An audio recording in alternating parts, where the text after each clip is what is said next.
أعوذ بالله من الشيطان الرجيم. بسم الله الرحمن الرحيم. إن الذين كفروا وماتوا وهم كفار أولئك عليهم لعنة الله والملائكة والناس أجمعين خالدين فيها لا يخفف عنهم العذاب ولا هم ينظرون وإلهكم إله واحد لا إله إلا هو الرحمن الرحيم.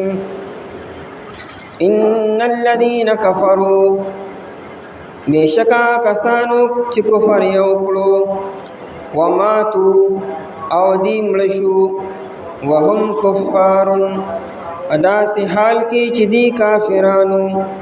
اولئک علیہم دا کسان چې دی پدی باندې لعنت الله لعنت الله تعالی دی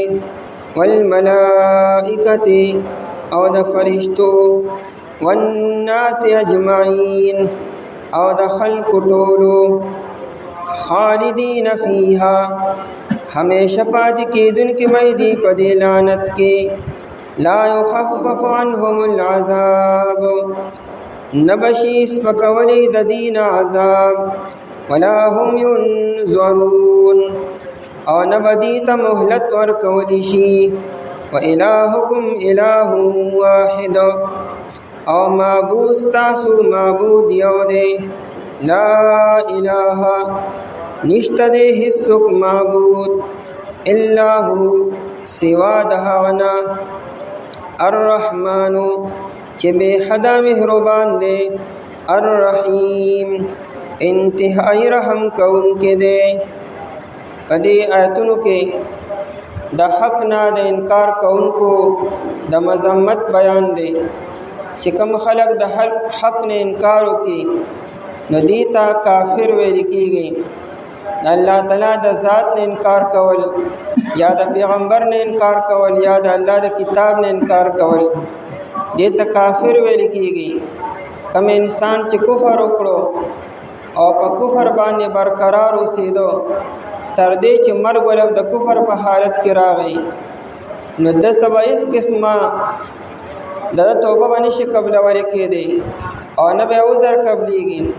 او نه په سزا کې او په عذاب کې به کمی راځي.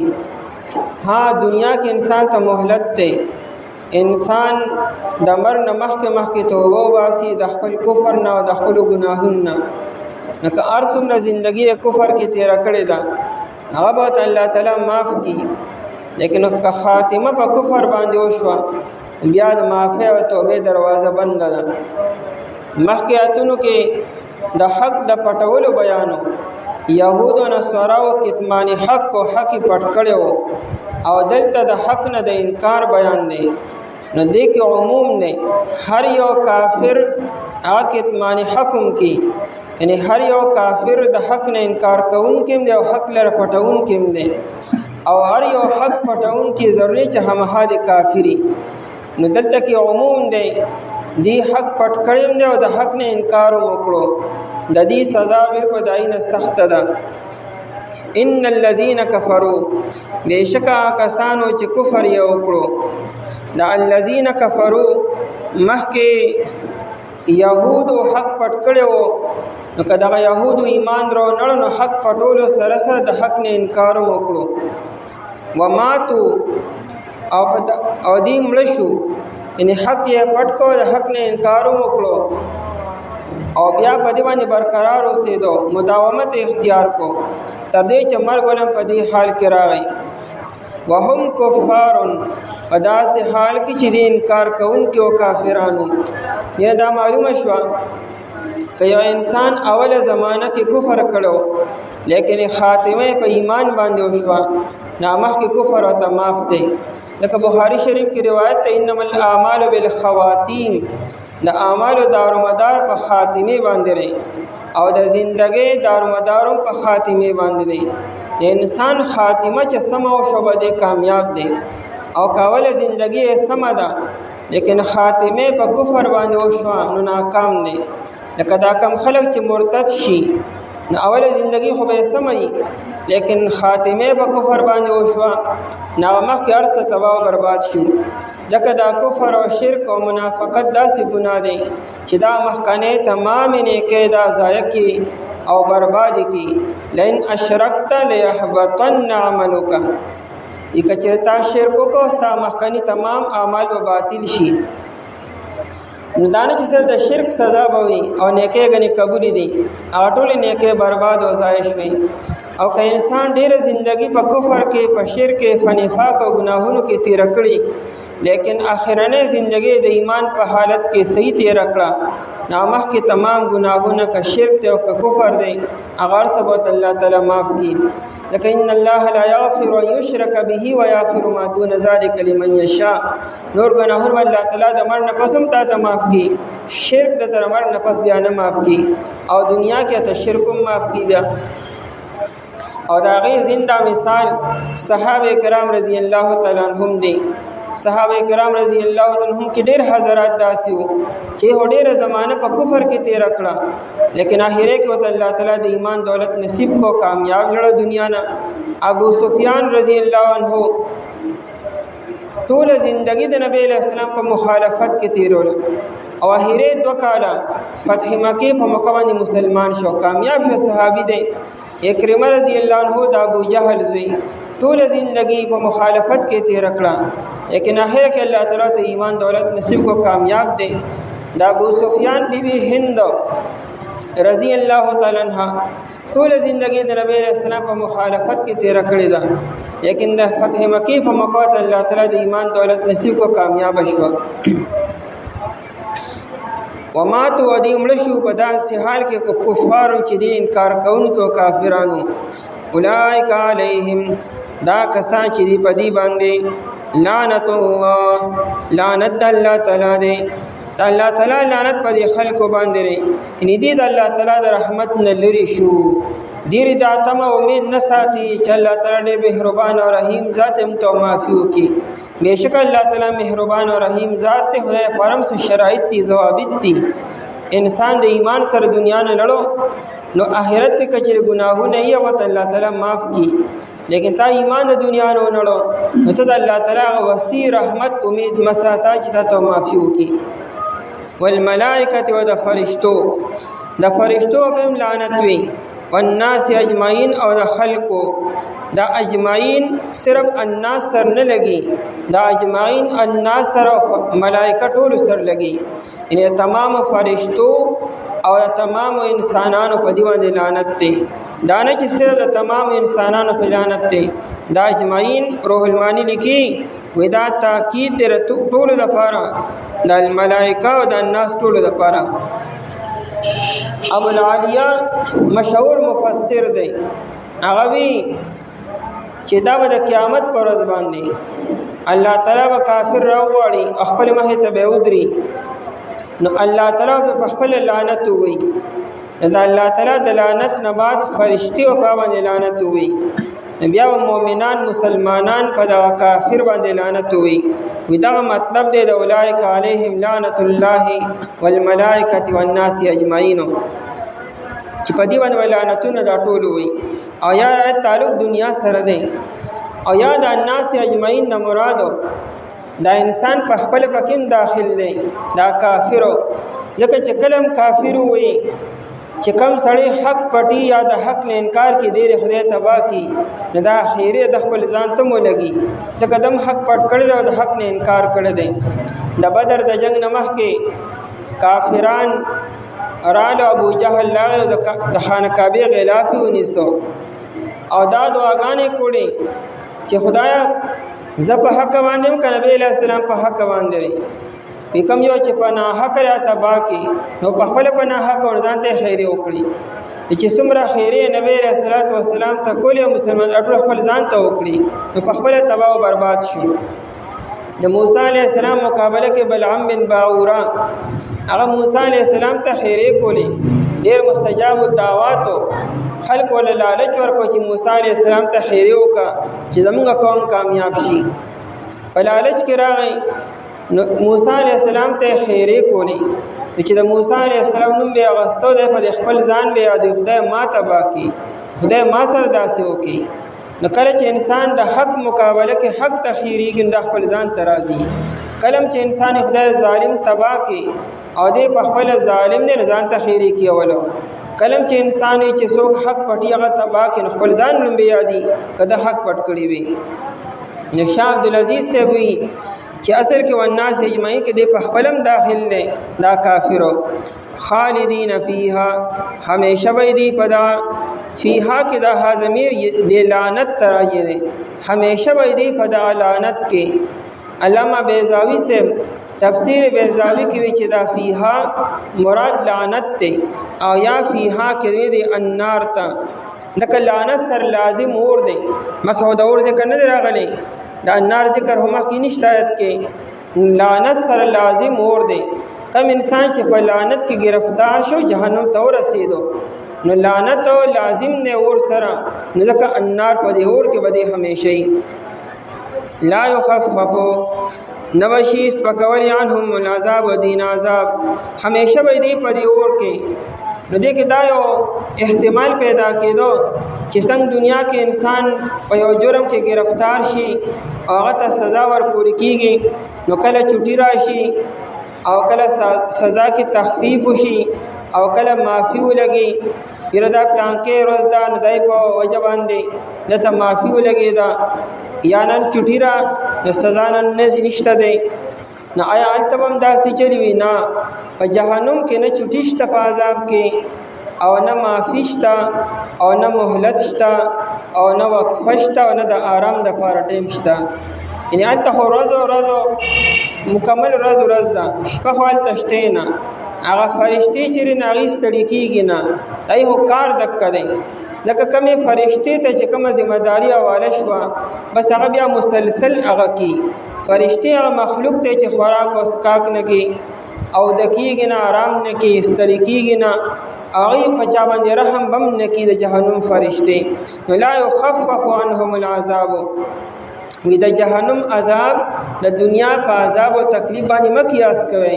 دنیا کې هو راحت هم شته او عذاب کې معافي هم شته او کمی هم شته او که انسان هر څومره ظالمي خو د بل چغې ووري او د هغه درد او تکلیف چې ووري نو دی پرې رحم وکړي نو سزا ورته کمه کړي. لیکن هلته دا مسله نشته لا یخففو نه به شي سپکولی عنهم العذاب د دین عذابو طرفت عین دسترګو د رب برابر اومو ولا هم ينظرون او نه بدی ته مهلت ورکولی شي. د ينظرون لفظي معنی نه بدی ته کتلی شي. موږ پښتو کې د الفاظ استعمال ته ماته لګو ګوره یره ماته وګوره چې مطلب ماته مهلت راکا د چا ته قتل هغه ته مهلت ورکولو ولا هم ينظرون او نه بدی ته کتلی شي ان نه بدی ته مهلت ورکولی شي ولا هم يمهلون. دا ولا يخفف عنهم العذاب تعلق چې کله انسان جهنم ته داخل شو د داخليدون بعد په عذاب کې کمی نشته او ولا هم ينظرون تعلق جهنم ته داخليدون مخکې د انسان فیصله وشو چې دا جهنمی دی ولا جهنم ته داخل شوی نه دی نو دی باندې کله من سماجت شروع کی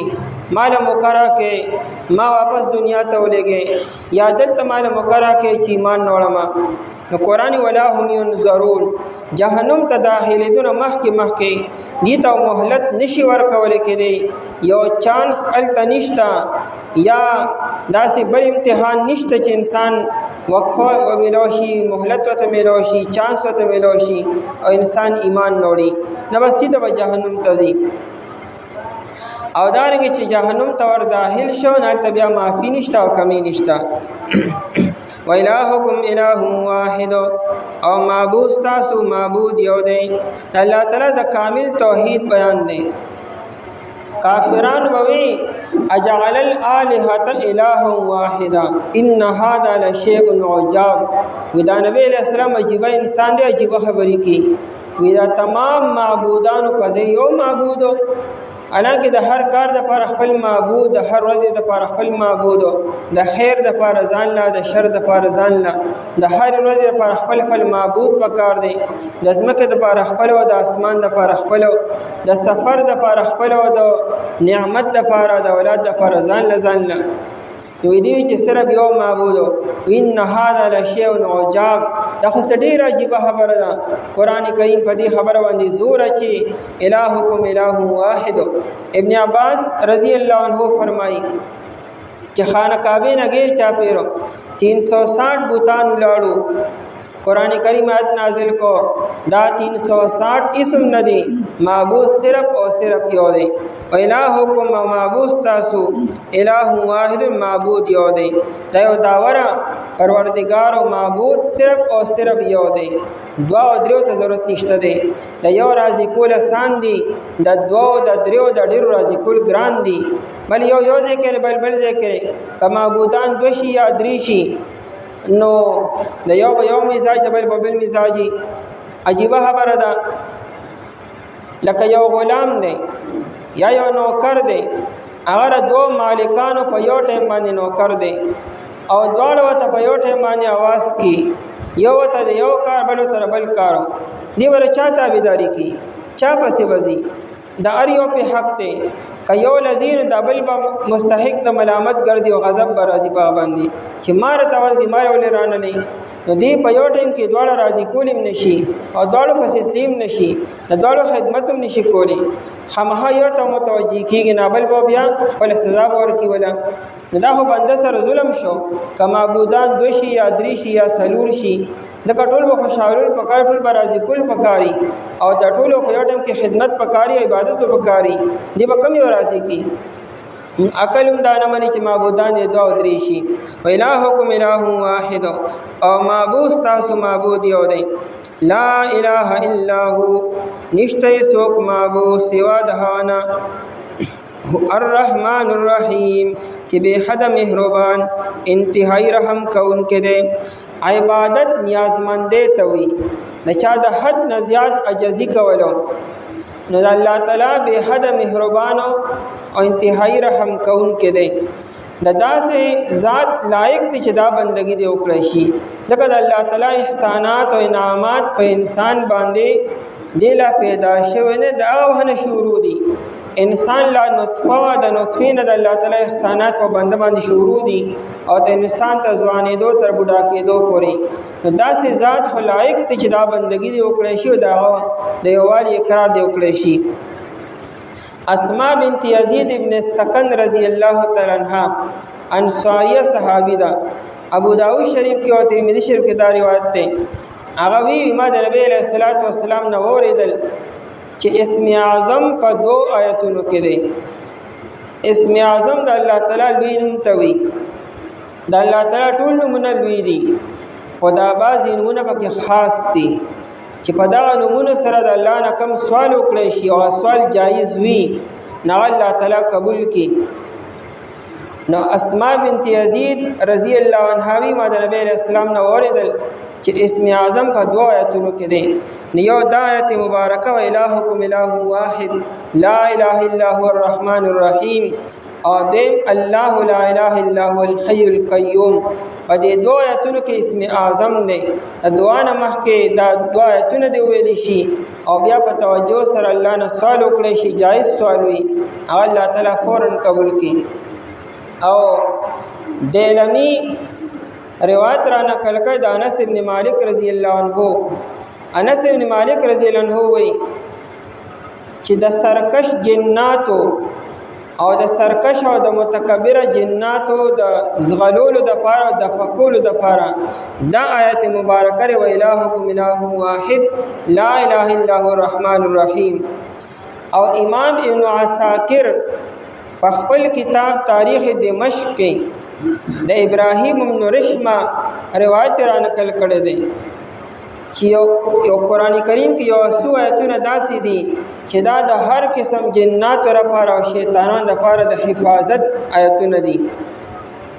او دا آیتونه د الله تعالی د عرش په یو حصه باندې لیکل شوي دي. او چې کوم ماشومان ته د آیتونه ولیکل شي نو د هغه الله تعالی حفاظت وکړي. هغه آیتونه دا یو د آیت مبارک کړئ، دویم آیت الکرسی دا، او دریم د سورې بقرې اخیرنی آیتونه لله ما فی السماوات و ما فی الارض، او د سورې اعراف ادری آیتونه ان ربکم الله الذی خلق السماوات، او دارنګه د سورۃ الحشر اخیرنی درې آیتونه والله الذی لا اله الا هو. ودایتونه چې انسان وي د باندې کړه جنات او سرات یا به ختم شي، او کفبل چا باندې دغه اثرات باندې ختم شي. د ماشومان او د حفاظت ته بېشکه کسان چې کفر یې وکړو او مړه شو دي په داسې حال کې چې دی کافرانو، دا کسان چې دی په دې باندې لعنت د الله تعالی دی او د فرشتو د خلکو ټولو، همیشه به دی په دې کې نه به شي سپکولی دین عذاب او نه به دې ته مهلت ورکولی شي. او معبود ستاسو معبود یو دی، نشته هېڅوک معبود سوا د هغه نه، بې حده مهربان انتهایی رحم کوونکی دی. اعوذ بالله من الشیطان الرجیم، بسم الله الرحمن الرحیم. إن في خلق السماوات والأرض واختلاف الليل والنهار والفلك التي تجري في البحر بما ينفع الناس وما أنزل الله من السماء من ماء فأحيا به الأرض بعد موتها وبث فيها من كل دابة وتسريف الرياح والسحاب المسخر بين السماء والأرض لآيات لقوم يعقلون. إن في خلق السماوات والأرض یقیناً په پیدا کولو د اسمانونو د ځمکې کې واختلاف اللیل والنهار او یو بل پسې تلو راتلو د شپې او د ورځې کې والفلک التي تجري في البحر او کشتیانې هغه چې روانې وي په دریاب کې بما ينفع الناس په هغه مالونو سره چې فایده ورکوي خلکو ته وما انزل الله من السماء او هغه چې الله تعالی نازل کړي دي د اسمان نه من ماء اوبه فاحیا به الارض پس ژوندی کړه په دې سره ځمکې لره بعد موتها پس د وچوالي د دینه وبث فیها او خوار کړي دي په دې ځمکه کې من کل دابة هر قسم زنده سر وتصریف الریاح او په اړولو راړولو د بادونو کې والسحاب المسخر او په وریځې تابع کړی شوی کې بین السماء والارض پمین د اسمان او د ځمکې کې لآیات خامخا نهی دي لقوم یعقلون د پاره د هغه قوم چې عقل لري. په آیت مبارکه کې د الله تعالی په توحید باندې اته دلایل بیانېږي. مخکې آیت مبارکه کې دا دعوه وشوه چې ستاسو معبود صرف او صرف یو دی او بل څوک د عبادت لایق نشته دی. اوس په دې دعوه باندې دلایل څه دي؟ هغه دلایل په دې آیت مبارکه کې بیانې. ابن عباس رضی الله عنهما فرمایي چې کله دا مخکنی آیت مبارکه نازل شو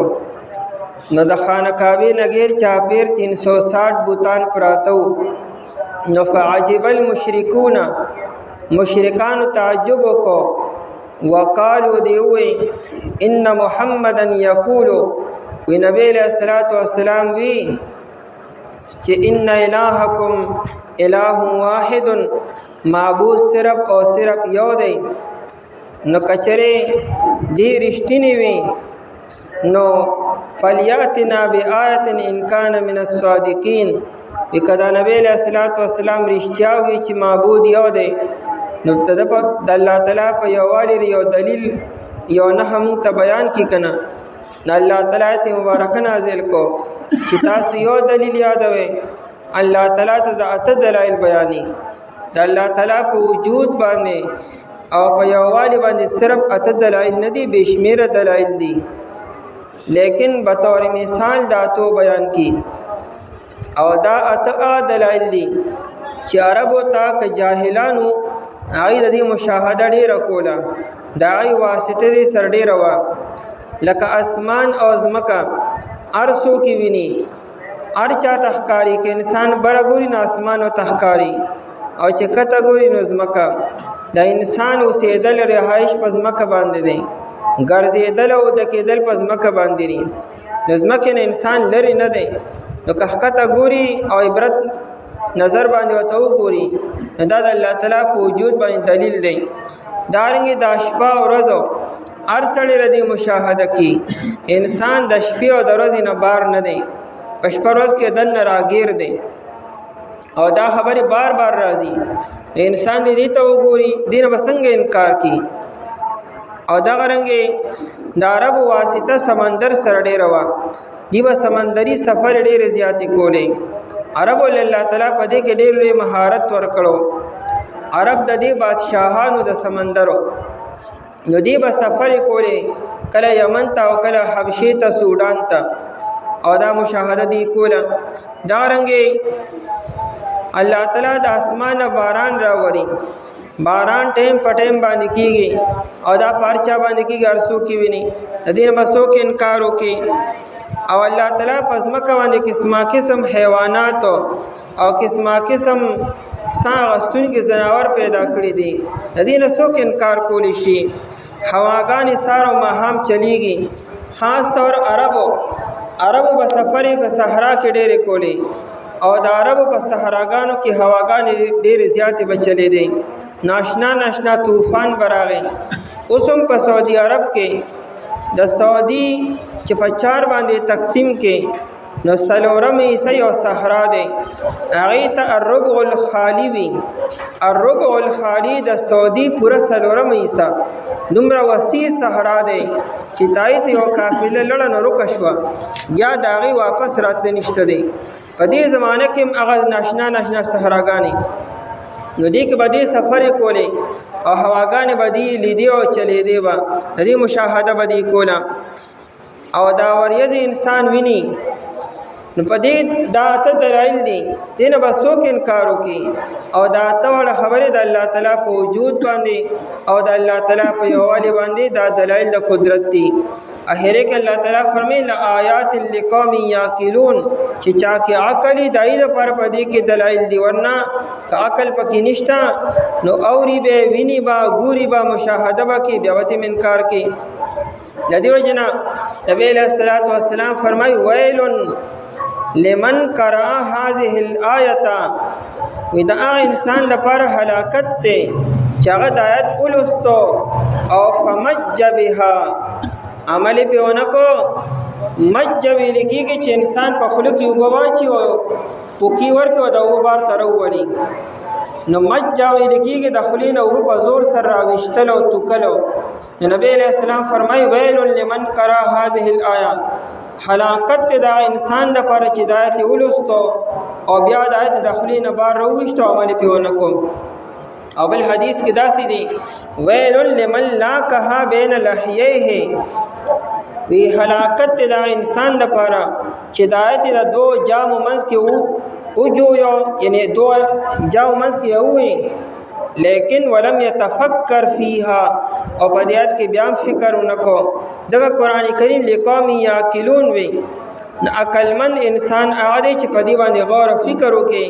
اور دین دا نتیجه اخذ کی چې الله جل شانه وحده لا شریک دی اوس کر دې باوجود هغه په دې نتیجه نه رسیدو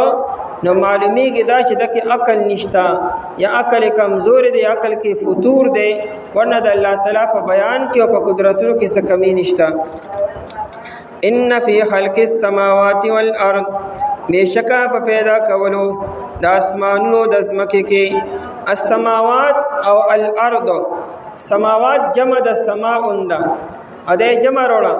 او الارض مفرد وروړه وجدار چې اسمانونه مودي او زمکه مودي لیکن دا وړ اسمان یو بل سره یو ځای نه دي.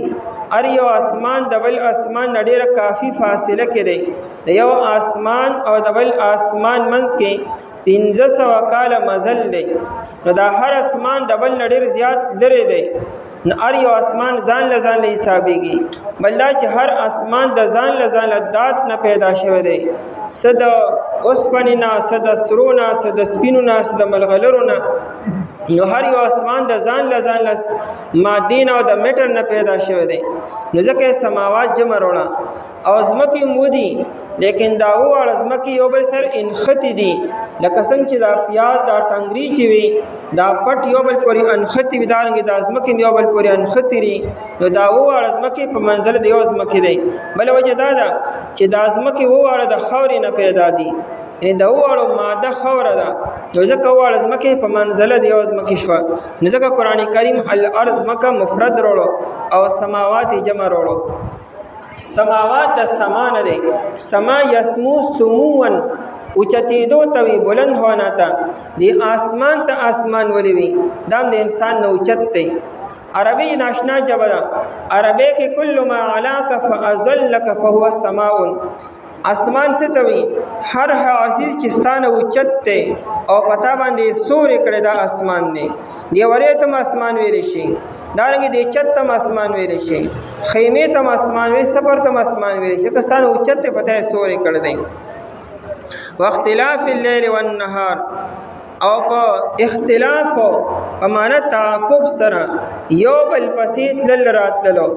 واختلاف الليل په مختلف کېدلو، یعنی یو بل پسې تلو راتلو د شپې او د ورځې کې. دا شپه ورځ یو بل پسې ځي راځي. یو مطلب دا دی چې شپه راشي نو ورځ لاړه شي، او بیا چې ورځ راشي نو شپه لاړه شي. یو بل پسې لاړو رالو. په عالم کې اصل کې شپې ورځ په د پاسه راشي. دا ورځ الله تعالی را خوره کې چې ماښام شي، دا ورځ الله تعالی را کاږي. لکه څنګه چې صادر ته را کاږي نو لاندې یو څیز ښکاره شي. نو په عالم کې اصل کې شپه ده، تیاره ده، او ورځ پې راځي او بیا ترې واپس ځي. وآیة لهم اللیل نسلخ منه النهار. د شپې نه الله تعالی ورځ را کاږي. الله تعالی چې کله دا کائنات پیدا کړو تیاره وه، نو وروسته به الله تعالی نور او سپوږمۍ پیدا کړو نو رڼا راله. عالم کې شپه د مخکې نه موجود ده، خو ورځ پې د پاسه راله. نو اختلاف اللیل والنهار، او په مختلف کېدلو د شپې او د ورځې کې. او لیل مقدم کو ځکه چې شپه مخکې پیدا شوې ده او ورځ وروستو. بل دا چې شپه مخکې راځي او ورځ وروستو راځي. دا اوس چې کومه شپه روانه ده دا نننۍ ورځې سره نه ده، دا سبانۍ ورځې سره ده. سبا چې کومه ورځ راځي د هغې شپه نن شروع شوې ده. او د هغې دلیل دا دی چې موږ د رمضان میاشت ووینو نو سهار له روژه کوو. نو میاشت خلک د شپې نه ګوري. دا خو نه کوي چې نن موږ روژه کنې وخوړله، نن هم شپه میاشت ولیدی شوه، سبا زموږ روژه ده. نن میاشت ولیدی شوه، سبا زموږ اختر دی. دې وجې نه دا شپه مخکې راځي او ورځ وروستو راځي. واختلاف اللیل والنهار، او په مختلف کېدلو یا یو بل پسې تلو راتلو د شپې او د ورځې کې. او یا د اختلاف معنا دا چې دا شپه او ورځ کله کمیږي او کله سیوا کېږي. شپه په یو حال باندې نه ټول عمر، او نور ټول عمر په یو حال کې وي. شپه چې کمیږي نو ورځ سیوا کېږي، او چې شپه سیوا کېږي نو ورځ کمیږي. لکه په اوړي کې شپه کمیږي نو ورځ خود به خود سیوا کېږي،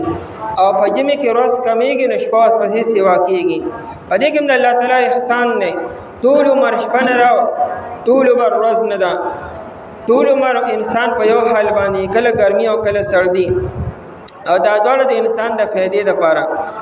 والفلک التي، او دریم دلیلو فلک داسې یو لفظ دی چې دا مفرد هم دی دا جمع هم راځي. یعنې د یو کشتۍ لپاره هم فلک راځي او د ډېرو کشتیانو دپاره هم فلک راځي. والفلک التي، او کشتیانې هغه، دلته کې دا جمع استعمال شوې ده. او کشتیانې هغه تجري فی البحر، چې روانې وي په دریاب کې. لومبنۍ کشتۍ دا حضرت نوح علیه السلام جوړه کړې ده. د دې نه مخکې د کشتۍ تصور په دنیا کې نو. اور دې علم هم الله تعالی انسان ته ورکړی دی. لکه آدم نوح علیه السلام چې کشته جوړوله دا علم دا نقشه هغه ټول الله تعالی نوح علیه السلام ته ورکړی و او دای نه بعد بیا دا په دنیا کې رایش و روانه و. عربو په دې کې ډېر مهارت حاصل کړو بلکې د مسلمانانو د ترقی او د عروج بنیادی وجه دا چې سمندرونو باندې قبضه و او په سمندرونو باندې تجارت کو او دې کې دې مهارت او د مسلمانانو د زوال یو بنیادی وجه دام ده چې مسلمانان سمندرونه دې لاس نه لړلو او قبضه په د غیر رااله او مسلمانان د دې په فن باندې کمزوري شو ځکه غیرو ترقی وکړه. ځکه دنیا تقریبا 75% تجارت دا د سمندر په لار باندې کیږي. د ټول نه آزاد ارزانو او سستا تجارت چې دی دا سمندري سفر باندې دی. د ټول نه مهنګا تجارت دا هوایی سفر باندې دی، بیا ورپسې زمینی باندې او بیا په سمندري باندې. یو څه چې انتهایی آسان قیمت باندې او ارزان او په اسانه باندې یو ملک نه بل ملک ته منتقل کې د لاره سمندر دی. ای خرچه راځي په زمینی لار هستا تیل لګي نورم بلا او هوایی خو بیا ډیر زیاتو نسول فلکلتی او کشتیان هغه تجری چې رواني فی البحر په دریاب کې او دا په هوا سره روانه وي. نو دا ارسه د الله تعالی احسان نه توبو کې او کانی واچو هغه ډوبېږي ښکته او کشته په 100 ټنه وي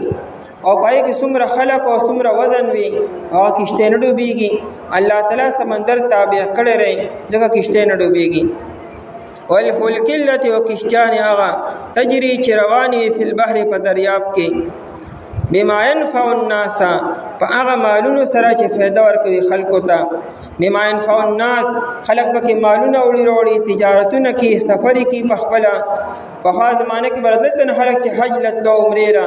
هم د سمندر په لار باندې بدللو. وما انزل الله او سلورم دلیل هغه چې الله تعالی نازل کړی دی من السماء د اسمان نه من ماء اوبو باران الله تعالی د اسمان نه راوري. دم د الله تعالی قدرت ته د انسان په اختیار کې نه ده. کله انسان په وس کې ولی وقحت راته بیا کدا باران د انسان په خپل اختیار او په خپل وس کې دنیا کې به تقحت نور راغلی او د انسان و اراده کړو باران به ورېدلو او څومره چې دغه وخت او که انسان په وس کې نو باران بیا نه ورېدو. انا کې باران وریږي انسان دعاګانې کوي او کوشش کوي لیکن نشي بچ کې دی. دا د الله تعالی په قدرت کې ده، دا د پدی بوتانو په واس کې راړه د انسان په واس کې ده. فاحیا به الارض پینځم دلیلو پدی وبو سره الله تعالی ژوندې کړ الارض زمکه لرا زمکه مړ شي د زمکه وچواله دای مرګ دی. د هر چیز د پاره موت او حیات دی. دا مرګ او ژوند صرف د حیوان د پاره نه دی، د هر چیز د پاره موت او حیات دی. د ونی د پاره موت او حیات شته. ونه چې شنه ده نو ژوندې ده او چې وچه شوه نو مړه شوه. ګټه چې روغه ده نو ژوندې ده او چې ماته شوه نو بیا د مړه شوه. دغه رنګې د انسان دا لباس چې جامې دا چې کله استری کړي تاودي وینځري دا ژوندې دي. دا ذکر کې د الله تعالی او کله د انسان دا جامې چې کله خیره نشي نو دا بیا ذکر نه کې دار دی مرګ دی. بیا د دیو جنا د امام د پاره فقها دا مسله لیکلی را چې امام دی هر وخت همیشه پاک او صفا کپڑے اچي چې رد دا جامې دام د الله تعالی ذکر کی. د هر چیز د پاره موت او حیات دی. دا موت او حیات صرف د حیوان د پاره نه دی. نظمکم لشي چې کله دا وچ شي نو دا مرګ دی ردی او چې الله تعالی باران وری دا ردی ژوند دی. فاحیا به الارض بعد موتها پس ژوندې کړه په دې سره ځمکه بعد موتها بعد یبسها پس د وچوالی د دینا. وبس فیها او خارې کړه په دې ځمکه کې بس سمانه خورولو من کل دابت هر قسم زنده سر دابا ما یدب علی الارض وی پزمک باندې خویدلو. دا پزمک باندې چې کوم یو حیوان خویږي دته دابا ویل کیږي. دبیبه ټینګ توي نو دا ټینک هم په ځمکه باندې ښویېږي خو بیا د دې اطلاق دا به هر یو حیوان ته وي که په خپو باندې ګرځي که په خېټه باندې که په دوه خپو که په څلورو که په شپږو او که په سیوا باندې ټولو ته دا به ویل کېږي زنده سر یعنې ساه اخیستونکي او څومره قسم حیوانات الله تعالی خواره کړي دي د هغې شمیر هم لا تر اوسه پورې انسان ونه کړ احاطه هم انسان ونه کړه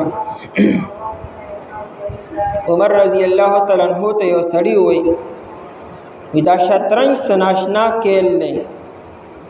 وی شطرنج په ظاهر کې وړوکی دی او چې انسان یې څومره ډېر کې نوې نوې ګروپ کې کلاویږي او نوې نوې مقابلې پکې مخې ته راځي وی تر دې که چې انسان 1000 پیرې مقابله وکړي نو 1000 پیرې انسان ته نوې نوې کیل پکې مخې ته راځي عمر رضی الله عنه ته وایي وی ردینه تعجبه خبر ونه خیمه وی د انسان دی مخ ته وګوره د شطرنج نه مړوکی دی لیکن دنیا کې چې څومره انسانان دي د ټولو انسانانو مخونه یو بل نه بدل دي حالانکه د انسان په مخ کې ته تغیر او تبدل نشي کولی د انسان په مخ کې چې خله کم دی ګرم دغه ځای کې ټیک تا سترګې چې کم دی دغه ځای کې ټیک دی کله تمامي دنیا سینس راجم شي د انسان په مخ کې داسې تغیر نشي کولی چې د اندامونه بدل کې بار خپل ښکاری دا اندامونه چې کم کم دی کې الله تعالی خو دغه ځای کې خپل ښکاری لیکن ټول انسانان په مخ سره یو بل امتیاز کولی شي داسې دوه انسانه مته دنیا کې پیدا نه کې چې هغه 100% مکمل یو شانتي وي فرق به خامخا رہی په مخونو کې وي وی د دین الله جبه خبرته تسخکاری تلا شطرنج پورې انختی وتصریف الرياح او تصریف معنا اړول را اړولو او معنا تکلیف سره الټا پلټا کولو عدل بدل کولو وتصریف الرياح او په اړولو را اړولو د هواګانو کې ریاح جمع د ریح دا هوا ته ویل کېږي دی ریح تریح ولي وي لانها تریح النفوس دی هوا تریح زکوي چې دا د انسان نفس تازگی ورکی نشاط ورکی هوا چې راوړي د خلک خوشاله شیر وي داړه مې خشو په دې هوا سره ځکه تاریخ ویل کېږي ابن عباس رضی الله عنه وی یو ریح ته یو ریاح دی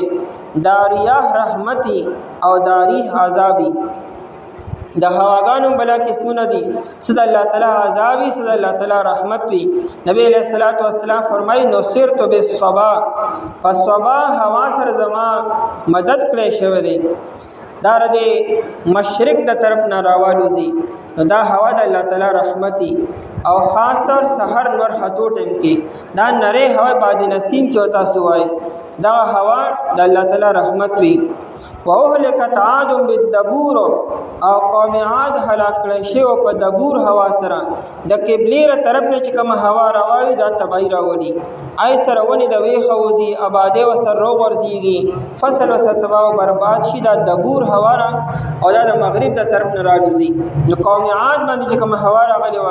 دا د مغرب د طرف نه و نبی علیہ الصلوۃ والسلام چې هوا ولیدا او به فرمایل اللهم اجعلها رياحا ولا تجعلها ريحا الا دا هوا زموږ لپاره رحمت وګرځي او زموږ لپاره عذاب مګرځي نبی علیہ الصلوۃ والسلام فرمایل لا تسب الريح هوا ته بل کنځلونه کې که هوا رااله خطرناک او نقصان شو نو خیری مکوي هوا ته فانها مأموره هوا د الله د حکم تابع ده په خپل هنه لوزي हाँ دا دعا کوي چې الله دا هوا د موږ لپاره رحمت ذریعہ وګرځي او دا عذاب باعث مګرځي نبی علیہ السلام دا دعا کوله چې کله هوا براواله تا اللهم اني اسالك خيرها وخير ما فيها وخير ما ارسلت به الا دا هوا چې راغلي دا استانه دې د خیر سوال کوما او کم خیر چې پدې کې خو دې او د کم خیر د پاره چې دار علی غلي شوی دا واعوذ بك من شرها وشر ما فيها وشر ما ارسلت به الا دې د شر نه پناه واړم چې کم شر پدې هوا کې دنه پرې نه پناه واړم او د کم شر د پاره چې دار علی غلي شوی نه پناه واړم وتصریف الرياح او پاړولو راړولو د هواګانو کې والسحاب المسخر او وريز تابع کړی شوی سحاب وریځ توي دا اسم جنس ته واحد صحابتون ندي صحابه من راکاګل او کینچنا دی وریځ ته ولې صحابي دا راکاګل شي المسخر تابع کړی شوی بین السماء والارض ومن د اسمان او د ځمکې کې دا څومره باران وریږي د وریځې نه پټنونو من اوبو په وریځې کې وي او دا را ورځيږي نه دا وریځو دومره ډېر اوبه بره نیسلي دي او دا چا نیسلي دي دا هوا ته وریځ چا مسخر کړی ده لآیات لقوم یعقلون لآیات نو پدی اتو والو خبرو کې لآیات خامها نه دي لآیات عظیمت نو ډېر لوی لوی نه دي لقوم یعقلون د پاره دا قوم یعقلون چې عقل لري گویا کہ دا قرآن نبا اغا انسان فیدا اخلی چا اغا عقل مند وی او کچر عقل پکی نشتا مثال دا حیوان دی بیا بیشکا پیدا کولو دا اسمانو دا زمکه کې او په یو بل پسې توراتو د شپې او د ورځې کې او په کشتیانو کې چروانی په دریاب کې په اعمالونو سره چې فایده ورکوي خلکو ته او په هغه څه چې الله تعالی نازل کړي د اسمان نه اوبو پس ژوندی کړه په دې سره ځمکه پس د وچوالي د دې نه او خاره کړي دي په دې کې هر قسم حیوان زنده سر او په اړولو راړولو د بادونو کې او په وریځ تابع کړی شوي په منځ د اسمان او د ځمکې کې خامخا نهري د پاره دا قوم چې عقل لري. أعوذ بالله من الشيطان الرجيم بسم الله الرحمن الرحيم ومن الناس من يتخذ من دون الله أندادا يحبونهم كحب الله والذين آمنوا أشد حبا لله ولو يرى الذين ظلموا إذ يرون العذاب أن القوة لله جميعا وأن الله شديد العذاب ومن الناس أو بعض خلقنا من يتخذ أعصوب دي جنسي من دون الله ما سوى الله تعالى اندادا شریکان یحبونهم دی منکوی اغی سرا کحب اللہ فشان دمینی داللہ تعالی والذین آمنوا او آکسانو چیمان روڑ دے اشد دیر مضبوطی حبا فمنکولو کی للہ داللہ تعالی سرا ولو يرى الذين ظلموا او کچری ویني کسان چې ظلم یې کړی دی اذ يرون العذاب کلا چې دی ویني عذاب لرا ان القوة لله جميعا چې بشکا طاقت د الله تعالی د پاره دی ټول وان الله شدید العذاب او بشک الله تعالی چې دی سخت عذاب والده. آیت مبارکہ کې د شرک مذمت بیانېږي مخکې د الله تعالی د توحید بیان شو او د الله تعالی په توحید باندې اته دلایل قائم کړو. اوس فرمایي چې دومره واضح بیان نه بعد اوسم داسې خلک شته چې د الله تعالی نه ما سوا مخلوق سره خپل امیدونه وابسته کړي او د مخلوق نه امیدونه ساتي او مخلوق را لگی خالق سره برابری مخلوق له د خالق درجه ورکی او خالق سره په قوت او طاقت کې برابر ساتي. دا څومره کمکلتوب دی چې الله جل شانه آزاد ته چې دا کم لوی اته کارونه کوي او د الله نه ما سوا کم داسې یو مخلوق ته چې تاسو له دا یو کارو کوي نو دا مخلوق الله تعالی سره برابرول په درجه کې دا څومره کمکلتوب او نادانی ده. آیت مبارکه کې د مشرکین او مذمت ته چې مشرکین بوتان الله تعالی سره برابرۍ او د الله تعالی چې څنګه تعظیم پکار دی آشان تعظیم د دې بوتانو کې او عبادت خو صرف او صرف د الله تعالی پکار دی او دی عبادت د دې معبودانو کې. اصل کې د شرک بلا قسمونه دي او د شرک یو وجه د محبت ده په محبت کې چې انسان غلو کې د حد نه تجاوز وکړي دین هم شرک جوړ شي. مخلوق سره مینه پکار ده،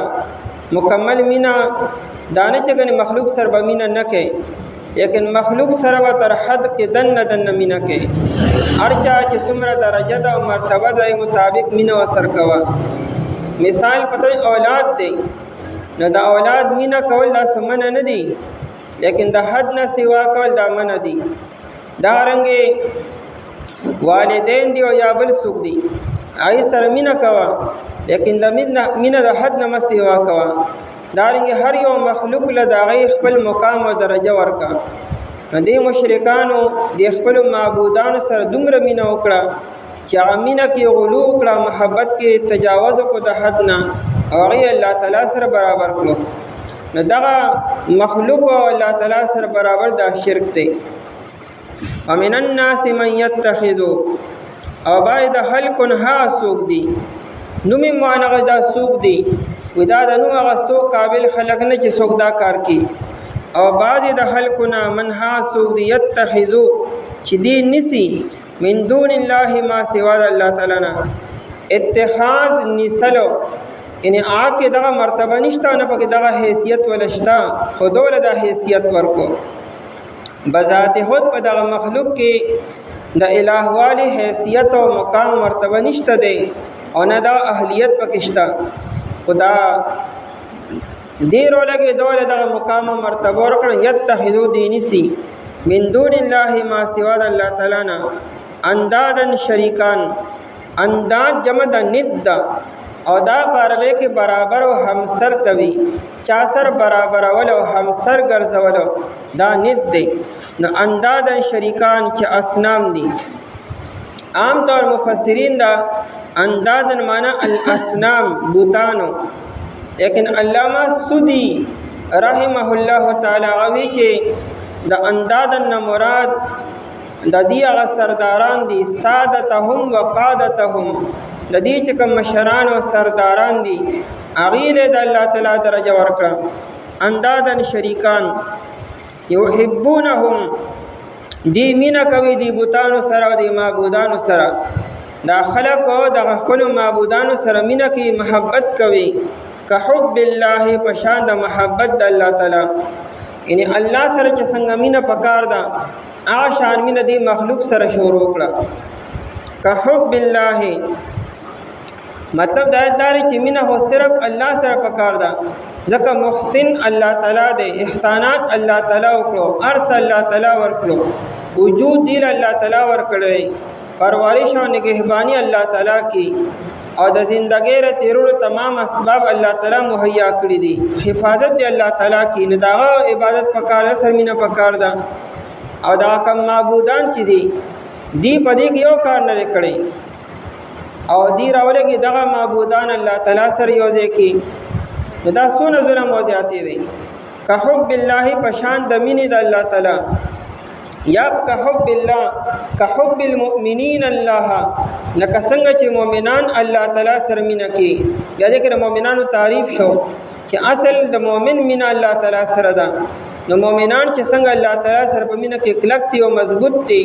دا شان دا خلق خپلو معبودانو سره مینه کوي. دا محبت هم ناشنا چیز دی، دا انسان ړوندم کې او کړیم کې. نبی علیہ السلام فرمای حبک الشیء یعمی و یصم، کله چې یو څیز سره ته مینه کوي او د حد نه سیوا کوي، دا به تا ړوندم کې او کړم کې، یا به غلط ته ټیک وي ټیک ته به غلط وای. دا محبت داسې یو شی دی، کدا په سمې خو بیا ښه دی، او کدا په ناکاره شي نو خراب شي چې بل نشته دی. د دې وجې نه اعتقاد پیدا شي، عقیده پیدا شي، او بیا د حد نه تجاوز شي. نو مینه الله تعالی سره پکار ده، فرشتو سره پکار ده، پیغمبر سره پکار ده، کتاب سره پکار ده. لیکن که انسان پیغمبر سره مینه د حد نه سیوا کوي او الله تعالی سره برابر کوي، دا ظلم او زیاتې شو، یعنې دا مینه وبال شو. الله تعالی سره مینه کول یا پیغمبر سره مینه کول، نو پیغمبر سره مینه ډېره ښه ده، دا خو د ایمان علامت دی. لیکن یو انسان پیغمبر سره مینه دومره ډېره وکړي چې الله تعالی سره برابر کړي، نو دا مینه اوس وبال شو. دارنګې فرشتو سره مینه پکار ده، لیکن فرشتو سره دومره مینه کول چې الله تعالی سره برابر کې دا وبال دی جایز نه دی. نو هر چا خپل خپل حق ورکول پکار دی. نو مکمل مینا، خالص مینا او بے انتہا مینا الله تعالی سره پکار ده. او الله تعالی نه ما سوا چې کم یو سیزم نه هغه سره به مینا کې په حدود کې دن نه بکې. که حب الله پشان د مینې د الله تعالی. مولانا روم رحمه الله کتاب د مثنوی مولانا روم هغه ناشنا د محبت ناشنا تعریف کې او دا محبت داسې یو شی دی وی از محبت تلها شیری شودو. وی دا محبت داسې یو شی دی چې دا تریخ سیز نه خوږ سیز جوړ کړي. او وی از محبت مسها ذری شودو. او دا محبت چرې وی دا د کاڼي نه سره جوړ کړي. او از محبت دردها صافی شودو. دا محبت داسې یو سیز دی چې لکه څنګه د تیلو په ویښ کې هغه تور سیز پاتې تیل چټچوته وي، یا د چای په ویښ کې چې کوم ویښ پاتې شي بیا هم صفا شي ورسره. او از محبت دردها شافی شودو. او محبت چېرې دا د انسان هغه غم او درد هغې له شفا ورکړي او علاج ورکړي. یا وی از محبت خارها گل می شودو. محبت د ازغي نه ګل جوړ کړي. او از محبت سرکها می شودو. وی دا محبت چېرې دا د سرکې نه شراب جوړ کړي. یا وی از محبت سجن گلشن می شودو. وی دا محبت د جیل نه او د قیدخانې نه چمن جوړ کړي. او بے محبت روز گلخن می شودو. او دا محبت چې دی دا د ګلستان او د چمن نه بیا بټۍ جوړه کړي که محبت نه انسان باندې بیا چمن او ګلستان بیا بټۍ لګي بغیر محبت نه. از محبت نار نوری می شودو. محبت د اور نه نور جوړ کړي. او بے محبت دیو حور می شودو. او محبت سره د جن نه حور جوړ شي. از محبت څنګه روغن می شودو. محبت د کاڼي نه تیل جوړ کړي، وړي ته نه جوړ کړي. او بے محبت موم آهن می شودو. او دا محبت نه بغیر چې دی نو کوم چیز به لیکن نه به اوس په نه جوړ شي. از محبت سکم صحت می شودو. او محبت سره بیماری صحت نصیب شي. او از محبت قهر رحمت می شودو. او محبت سره غضب چې قهر او سختی ان رحمت جوړ شي. او از محبت مرد زنده می شودو. او محبت سره مړی ژوندی شي. او از محبت شاه بنده می شودو. او محبت سره د بادشاہ نه غلام جوړ شي. د بنیادی خبرم دا دی د دې خلکو مینا او محبت چې الله تعالی سره پکار و جایز پکار و هغه مخلوق سره شو دای مذهبت قرآن بیانی که حب الله پشان د مینې د الله تعالی ان یا چې الله تعالی سره څنګه مینا پکار او څومره پکار و عادي مخلوق سره کړه. یا که حب المؤمنین الله لکه څنګه چې مؤمنان الله تعالی سره مینا کوي هغه شان مینا دې خپل محبوبانو سره او د بوتانو سره شروع کړه. والذین آمنوا او کسانو چې ایمان وروړي دي اشد ډیر سختي حبن پمینا کولو کې لله د الله تعالی سره. تعریف د مؤمنانو دی. مؤمنان پمینا کې الله تعالی سره ډیر کلکتي. یعنی مؤمنان الله تعالی سره مینا کې الله تعالی دی معبود دی. اور دې مشرکان او معبود ابوتان دي. دین خپل معبودانو سره مینا کې خو مینا چاړي را خدا مضبوطه را د مؤمنانو مینا د دې د مینا زیات مضبوطه او طاقتور ده. ابن عباس رضی الله عنه فرمایي وی اشد په معنا دو مضبوط والی سره دی. او هغه داسې چې مؤمنان باندې که ارنګ حالات راشي دایم هغه الله تعالی سره مینا ده. او دا مشرکان چې وو دی یو ځان یو بت نه معبود جوړ کړو او چې داینه به تخکل کانه میلو شو بل به تخکل سیز میلو شو نایر به خپل معبود جوړ کو یو به یو کانه میلو شو دا د معبود دی دای به عبادت شروع کو که سوخ پس به یو بل خپل کانه میلو شو بل سیز به میلو شو نازور به ورځو بل به شروع کو ندی په خپل مینه کې مضبوط نه دی او کلک نه دی. او یا د اشد په معنا د احفظ سره دی ډیر محفوظ دی ډیر حفاظت یا معنا د ادوم سره دی مداومت کوونکې یعنی مؤمنان الله تعالی سره همیشه مینه ساتي او د مشرکانو کافرانو مینه خپل معبودانو سره همیشه نه ده. او د هغې وجه دا ده چې په دې کافرانو مشرکانو به کله سخت حالات رالو او دوی به راګیر شو، ګرفتار به شو، یا به ترې خپل معبود یېرو، بیا به الله تعالی سره آوازونه کولو. چې کله سمندر کې به ګیر شو یا په بل ځای کې به سخت حالات پرې رالو، بیا به الله تعالی ته دعاګانې کولې، آوازونه به یې کولو. هغه وخت به خپل معبودان یېرو. د مؤمن دا شان دی چې دی په سخت حالاتو کې او په نرم حالاتو کې په ښه او بد هر حال کې دی الله تعالی ته آواز کوي، الله تعالی ته دعاګانې کوي. د مؤمن مینه الله تعالی سره همیشه ده او د دې مشرکانو مینه خپلو معبودانو سره همیشه نه ده. ولو ير الذين ظلموا او کچری ویني هغه کسانو ظلمو چې ظلم یې کړی دی، دې ته ظلم وایي. د الله تعالی نه معاصي او بل چا سره مینه کول، امیدونه ساتل، دا ظلم دی. د دې نه لوی ظلم بل څه کیدی شي. اذ يرون العذاب، دا اس په معنا د اذا سره دی، کله چې دی به وویني عذاب لره په آخرت کې. کچری دی آخرت کې چې کوم عذاب به ویني کا دی دنیا کې ولیدو، نو دی به چرېم د الله نه معاصي او بل چا سره مینه ونه کي. اذ يرون العذاب، کله چې دی به وویني عذاب لره په آخرت کې، نو که اجرا عذاب دی په دنیا کې ولیدو، د جواب محذوب ته لرأیت امرا فظیعا، نه اے مخاطب ډېر خوفناک حالت کوي. دا کافران و مشرکان چې کله آخرت کې عذاب وویني، د دې هغه بې بسي او عاجزي که تا دنیا کې ولیده، نو ډېر خطرناک او خوفناک حالت دی. ان القوة لله، چې بېشکه قوت او طاقت یا دا قدرت او غلبه لله د الله تعالی دپاره ده، جمیعا ټول طاقت او قوت دا صرف او صرف د الله تعالی دی. دی خو په دې امید دی چې دا معبودان به زمونږ په سخته کې په کار راشي، دیم څه نه څه کولی شي. نو قرآن وی چې دی کله الله تعالی وویني او د الله تعالی عذاب وویني، دی ته به د خپلو معبودانو بې بسي هم معلومه شي، واضحه شي، او د الله تعالی قوت او قدرت به ورته هم واضح او ظاهر بشي. وان الله شدید العذاب، او بېشکه الله تعالی چې دی سخت عذاب والی، سخت پکړ والی دی. دا یا خدا چې دا اذ يرون العذاب تعلق دنیا سره دی، یعنی دا کافران مشرکان به دنیا کې عذاب وویني. هلکه د بدر جنگ شو، د احد جنگ کې بیا دی قتل شو، دا کم عذاب چې دی لپاره دنیا کې مقرر دی، که دا دی اوس ولیدو نو دی به توبه وباسي. او یا مراد نه د آخرت عذاب دی چې آخرت کې به دی کم عذاب ویني، که دی دنیا کې اوس ولیدو نو دی به چرېم شرک ونه کي. او بعد د خلکو نه څوک دی چې نیسي ما سوا د الله تعالی نه شریکان، دی مینه کوي خپلو معبودانو سره په شان د مینې د الله تعالی. او هغه کسان چې ایمان یې راوړی دی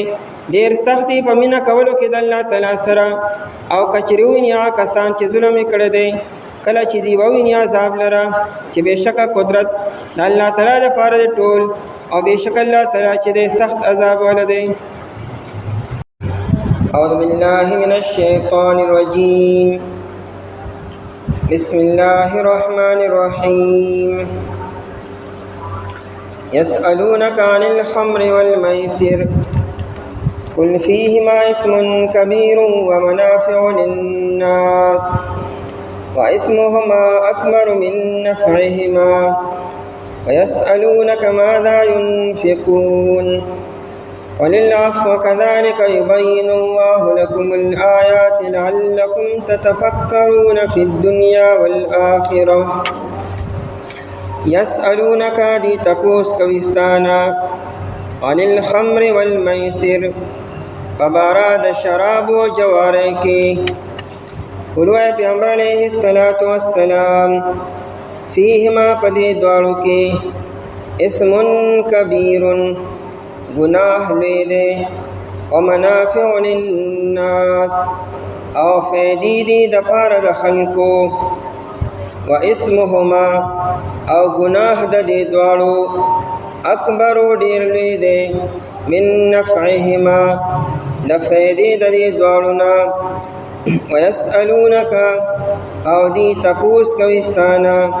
ماذا ينفقون صدقه چې دی خرج کوي. قولوا پیغمبر علیه السلام العفو د ضرورت نسیوا کذالک امدارنگی یبین اللہ بیانوی اللہ تعالی لکم الآیات ستاسو دپارا آیاتون اخفل لعلکم تتفکرون دپارا دی چتاسو فکرو کے فی الدنیا والآخرہ و دنیا و آخرت کے آیت مبارکہ کے دا بعض خبرو بیان دے چې دای د وجنا په معاشره کې فساد پیدا کیږي خاندانی نظام وسر تباہ کیږي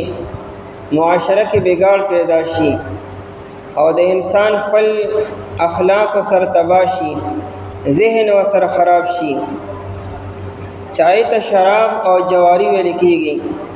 دا دواړه داسې کبیر سيزونه دي چې ردی د وجنا فردم خراب شي خاندانم تباہ شي معاشرم خراب شي او قوم و ملتم تباہ و برباد شي کم قوم او کم ملت چې په دې دوه سيزونو کې مبتلا وي نه دای کامیابی چرېم نشي کېدی شروع کې شراب حلالو د دې د حرمت حکم لانو راغلی چونکه د عربو عادت دې سره ډېر زیاتو د اوبو په شانتي بدی شراب استعمالولو اس یو مجلس هغه د شراب نه خالی نو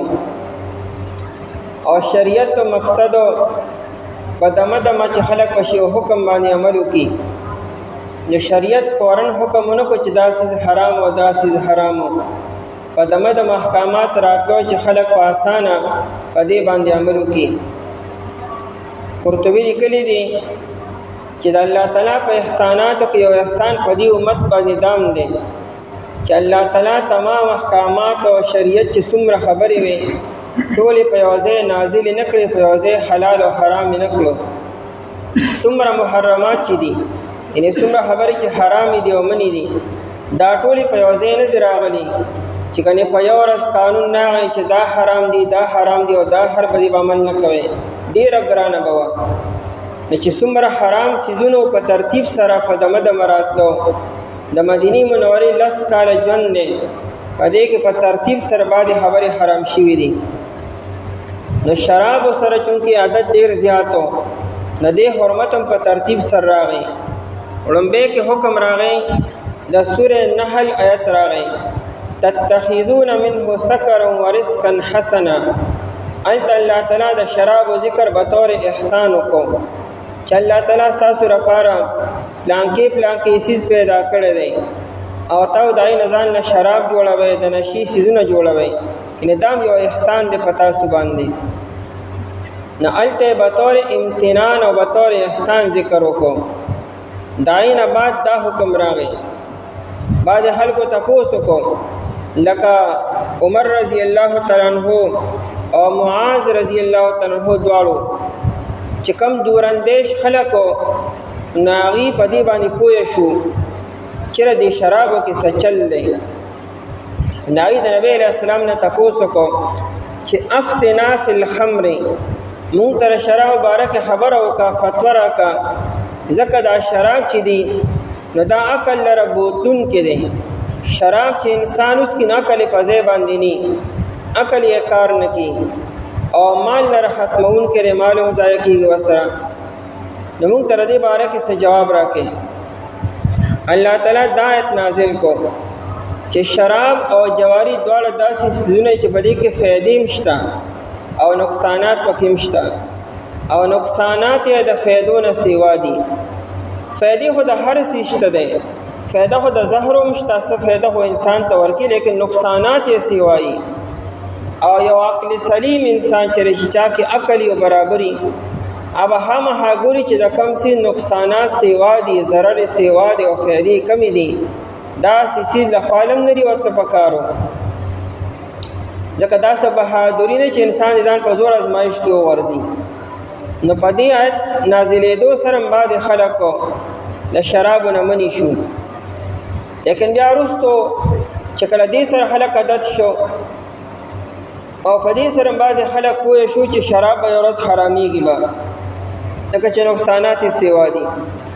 بیا رسول الله تعالی بل آیت نازل کړ سورۃ النساء چې یا ایه الذین آمنوا لا تقربوا الصلاة وانتم سکارى چې کله تاسو نشه کړی دا واقع منزله خواله نه ورځئ مونږ به نه کوئ یعنی دا مونږ خو به تاسو کوئ 15 وخته دا خو نه چې مونږ به ورته پرېږدئ به خو چې څه ټایم تاسو نشه کړي نو هغه ټایم به منزله نه ورځئ نو صحابه کرام رضی الله عنهم مونږ سره عاشقان خلک وو هغوی په دې آیت هم پوه شو چې شراب داسې یو خبیث چیز دی چې دا انسان لمون نه منې کړي نو په دې سره هم ډېر خلک د شرابو نه منې شو لیکن بعضې خلکو به بیا هم څکل به د مانځه په ټایم کې د مانځه نه مخکې به یې نه څکل او چې کوم داسې اوقات و چې هغې کې مونځ به نه و لکه د ماخوستن د مونځ نه پس یا سهار د مونځ نه پس 9-10 بجو ټایم کې تر ماسپښینه پورې هغې کې انسان هسې مونځ ني نو هغه ټایم به خلکو شراب نوشي کوله تر دې چې کله میدان هموار شو خلکو رو صبرېدل د شرابو نه پابندي رو راتله نو آخره کې قانون راغی چې دا شراب چیرې دا حرام دي انما الخمر والمیسر والانصاب والازلام رجس من عمل الشیطان دا د شیطان نه اعمالو نه دی دا ګنده دی نجس دی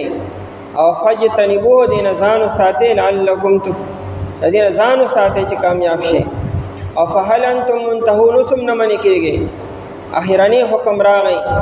دا تقریبا سن 4 هجری کې راغی او شراب مکمل حرام شو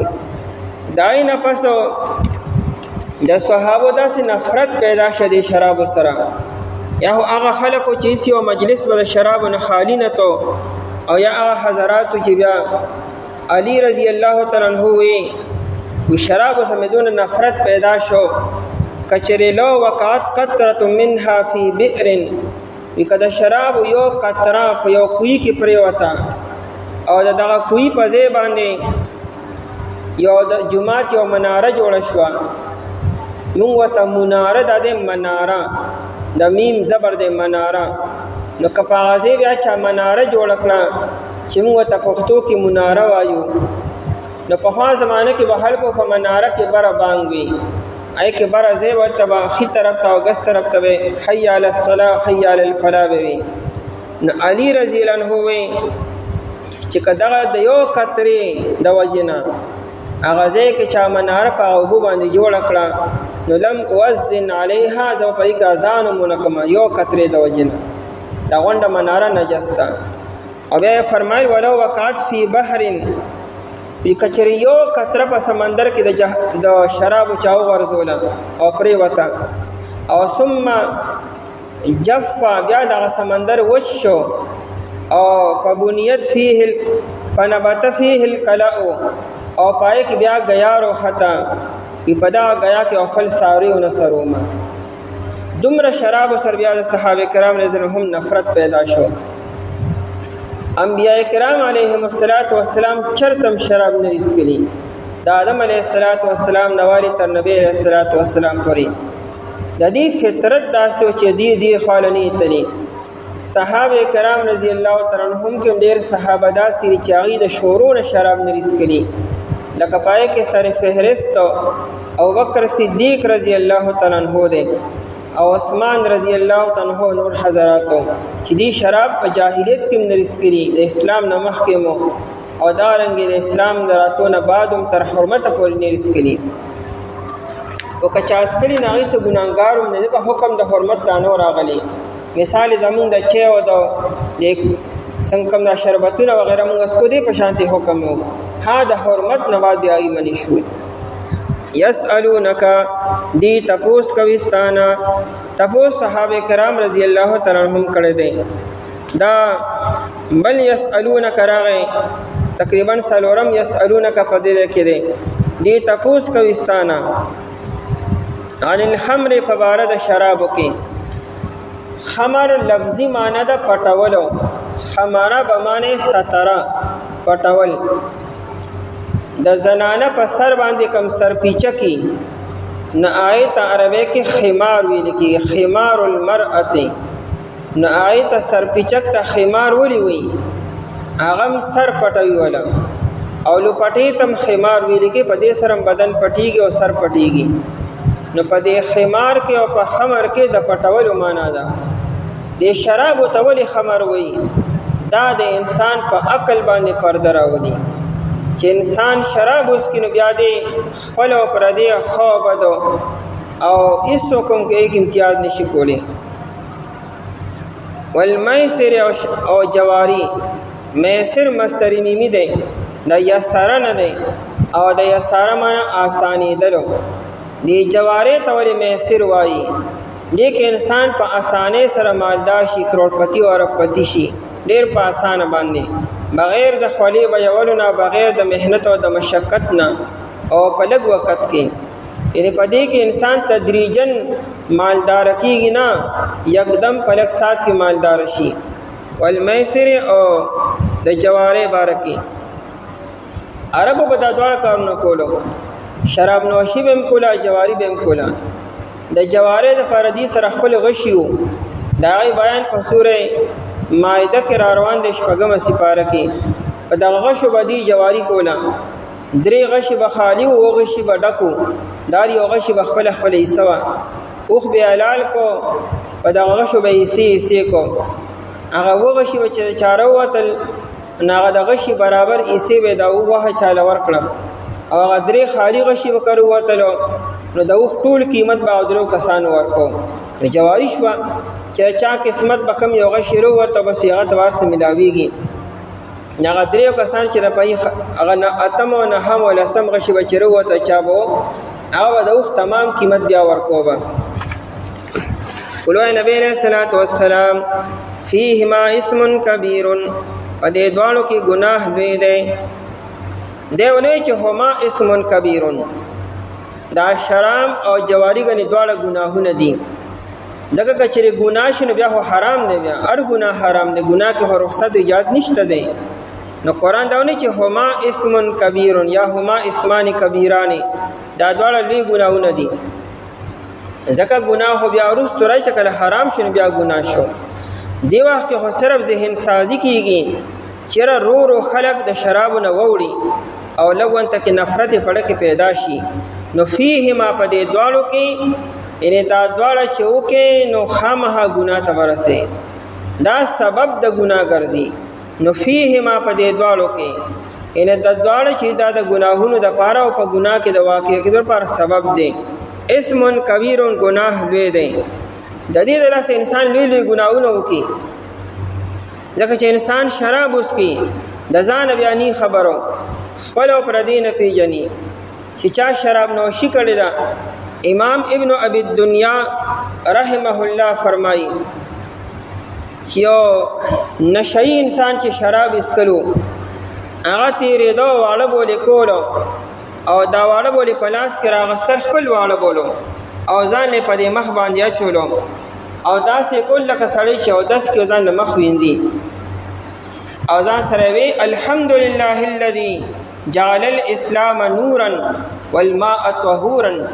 دا الله تعالی ډېر شکر دی چې الله تعالی اسلام رڼا والا ګرځولی دی او دا اوبه پاکونکي ګرځولی دي. لګیارې خپل واړه ځان په مخ اچوي، دا ډېرې پاکې اوبه دي، زه یې پاک کړم. امام قرطبي رحمه الله لیکلي دي هغه یو واړه بول کول دا مخ او سر باندې اچولو او په خوله وی الحمدلله اللهم اجعلني من التوابین واجعلني من المتطهرین. حالانکه دا دعا مسنون ده چې کله انسان غسل وکړي او بار روزي دا دعا به وایي اللهم اجعلني من التوابین واجعلني من المتطهرین. الله ما توبه ایستونکو نه وګرځي او الله ما د پاکي حاصلونکو نه. اوس هغه دا کلمات وي. او بل لیکلي چې هغه یو شرابي ملاستو سپی راغلو مخې ولا سټو او دا ورته وی اکرمک الله، الله ستا ډېر غټ عزت وکړي، زما د عزت وکړو، نظر یې پاک کړم. داسې ګڼ واقعاتو د شرابو د لاسه امام قرطبي لیکلي دي الاعشا یو سړی و، دې د اسلام د رڼو په اراده باندې را روانو، کافرانو لارې کوتې کم خوازي وزم په نبی علیہ السلام باندې ایمان نوړم. کافرانو ته او خلکو ته د مونځ حکم کی چې مونځ وکړي. نو الاعشا ته وی ان خدمت الرب واجب کنا، د رب بندگی کول او خدمت کول خو ضروری دي. مونځ خو د الله د پاره کېږي او د الله بندگی په کاروم دان دي، خو څه کباحت نشته. هغه وته هغه د په غریبانو باندې د انفاق حکم کی چې خرچي کوي په غریبانو باندې نو هغه ته وی چې د غریبانو سره مدد کول خو کار دی دې کې څه قباحت دی هغه وته هغه د زنا نه منی کوي نو زنا هو یو کبیح عمل دی ځان ته بچکول په کار دی کنه هغه وته هغه د شراب نه منی کی دوی دا وړي رګران شي ځکه دا شراب سره عادت مودینه بغیر زما گزاره نه کیږي بیا وای چې یو کال با او دی بوډاو یو کال به خیر د شراب اوس کما چې کله مې ته موړ شي بیا بل کال راشه ایمان برولم لیکن بل کا د چا په نصیب کېو غریب چې لړ نه بس لړ په حالت کې بیا مردار شو مړ شو نو دا شراب چې دا د انسان په لوی لوی ګناهونو کې واقع کی دا شراب یو لوی نشه ده او د دې لپاره هم بیا سپکاری په سبه اخلي په سبه را پیدا کې بوله او چینی بیا وایره پر ګناونه وکي یا بغلا کې بیا ډاکی باچې د جماعتونو بیټره وړي شیشې به کوزه با او کله وسکه او کله سبکه ځکه چیرې پر وهمه پیدا کول پکاري کل فیه ما اسم کبیر په دې دوالو کې ګناه لوی دی ومنافع للناس او فائدې د پاره خلکو د خلکو د بار دې کې فائدې مشته چونکه دی وخت کې خلا شراب حرام نه دی کې فائدې بیانې فائدې داري چې شراب ملک شام نه راتلو مدینه منوره کې یا مکه مکرمه کې خپل شراب او فیکټری نه وي نه تیاری دلبا زیات تر بدل ملک شام نه براتلو ځکه په شام کې انګور ډیر دي او ته کې زیتون ډیر دي او اعلی شراب د انګور وي البته د انګورو د رس نه شراب جوړېدل با دا خلق بتو او دی به د ملک شام نه شراب واغستل روبړ او مکه مکرمه ته د په ګران قیمت باندې خرڅولو ډیره غټه فائدې غټه سرمایه به دی لګول پدې کې نو دا فائدہ شو بلدا چې انسان شراب اوس کې لګ وخت پر نشه شي آرام ول ورشي بلدا د انسان ذهن او سرم لګ تیز شي بدن کې لګ قوت او طاقت هم پیدا شي نو دا ظاهري فائدې اشته ده په ظاهره کې مېدې ته قوت هم ورکی او نورم د انسان هغه جنسي تسکین وغیرہ دی خبرو سره حاصلېږي نو دا ظاهري فائدې دي لیکن نقصانات یې نه سیوا دي او دی واکه موږ دې ته نه ګورو چې فائدې هو پاکستان او لہذا موږ په فائدو لپاره استعمال کو دا هو قرآن هغه وخت بیان کی چې کله حرمت لا نور اغلی نه ټیم کې چې فائدې پاکستان اوس خو فائدہ سره شته نه حرام او ګناه او سراسر ګناه دي ابو داؤد شریف کې روایت ده نبی علیہ الصلوۃ والسلام لسو کسان باندې لعنت وې د شراب مبارکې چې څوک شراب جوړي او څوک تیاری او څوک چاله وړي او څوک اخلي ولا یعنی په دې شراب سره متعلق چې څومره خلک په دې کې ملوث دي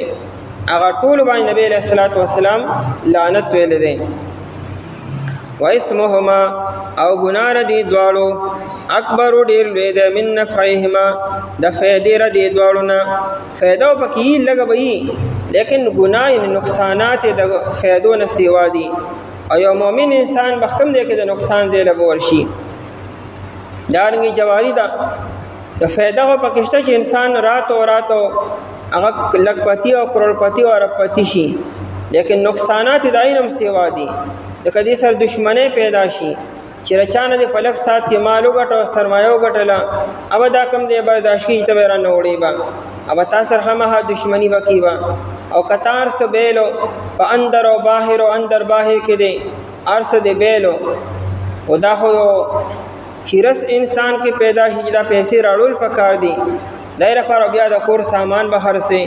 او بیا بغلا کې او ډاکی باچې او په ناجایز طریقې سره قرضونه ورالي دای داداګي او بندوبست ني یو بیګار پیدا شي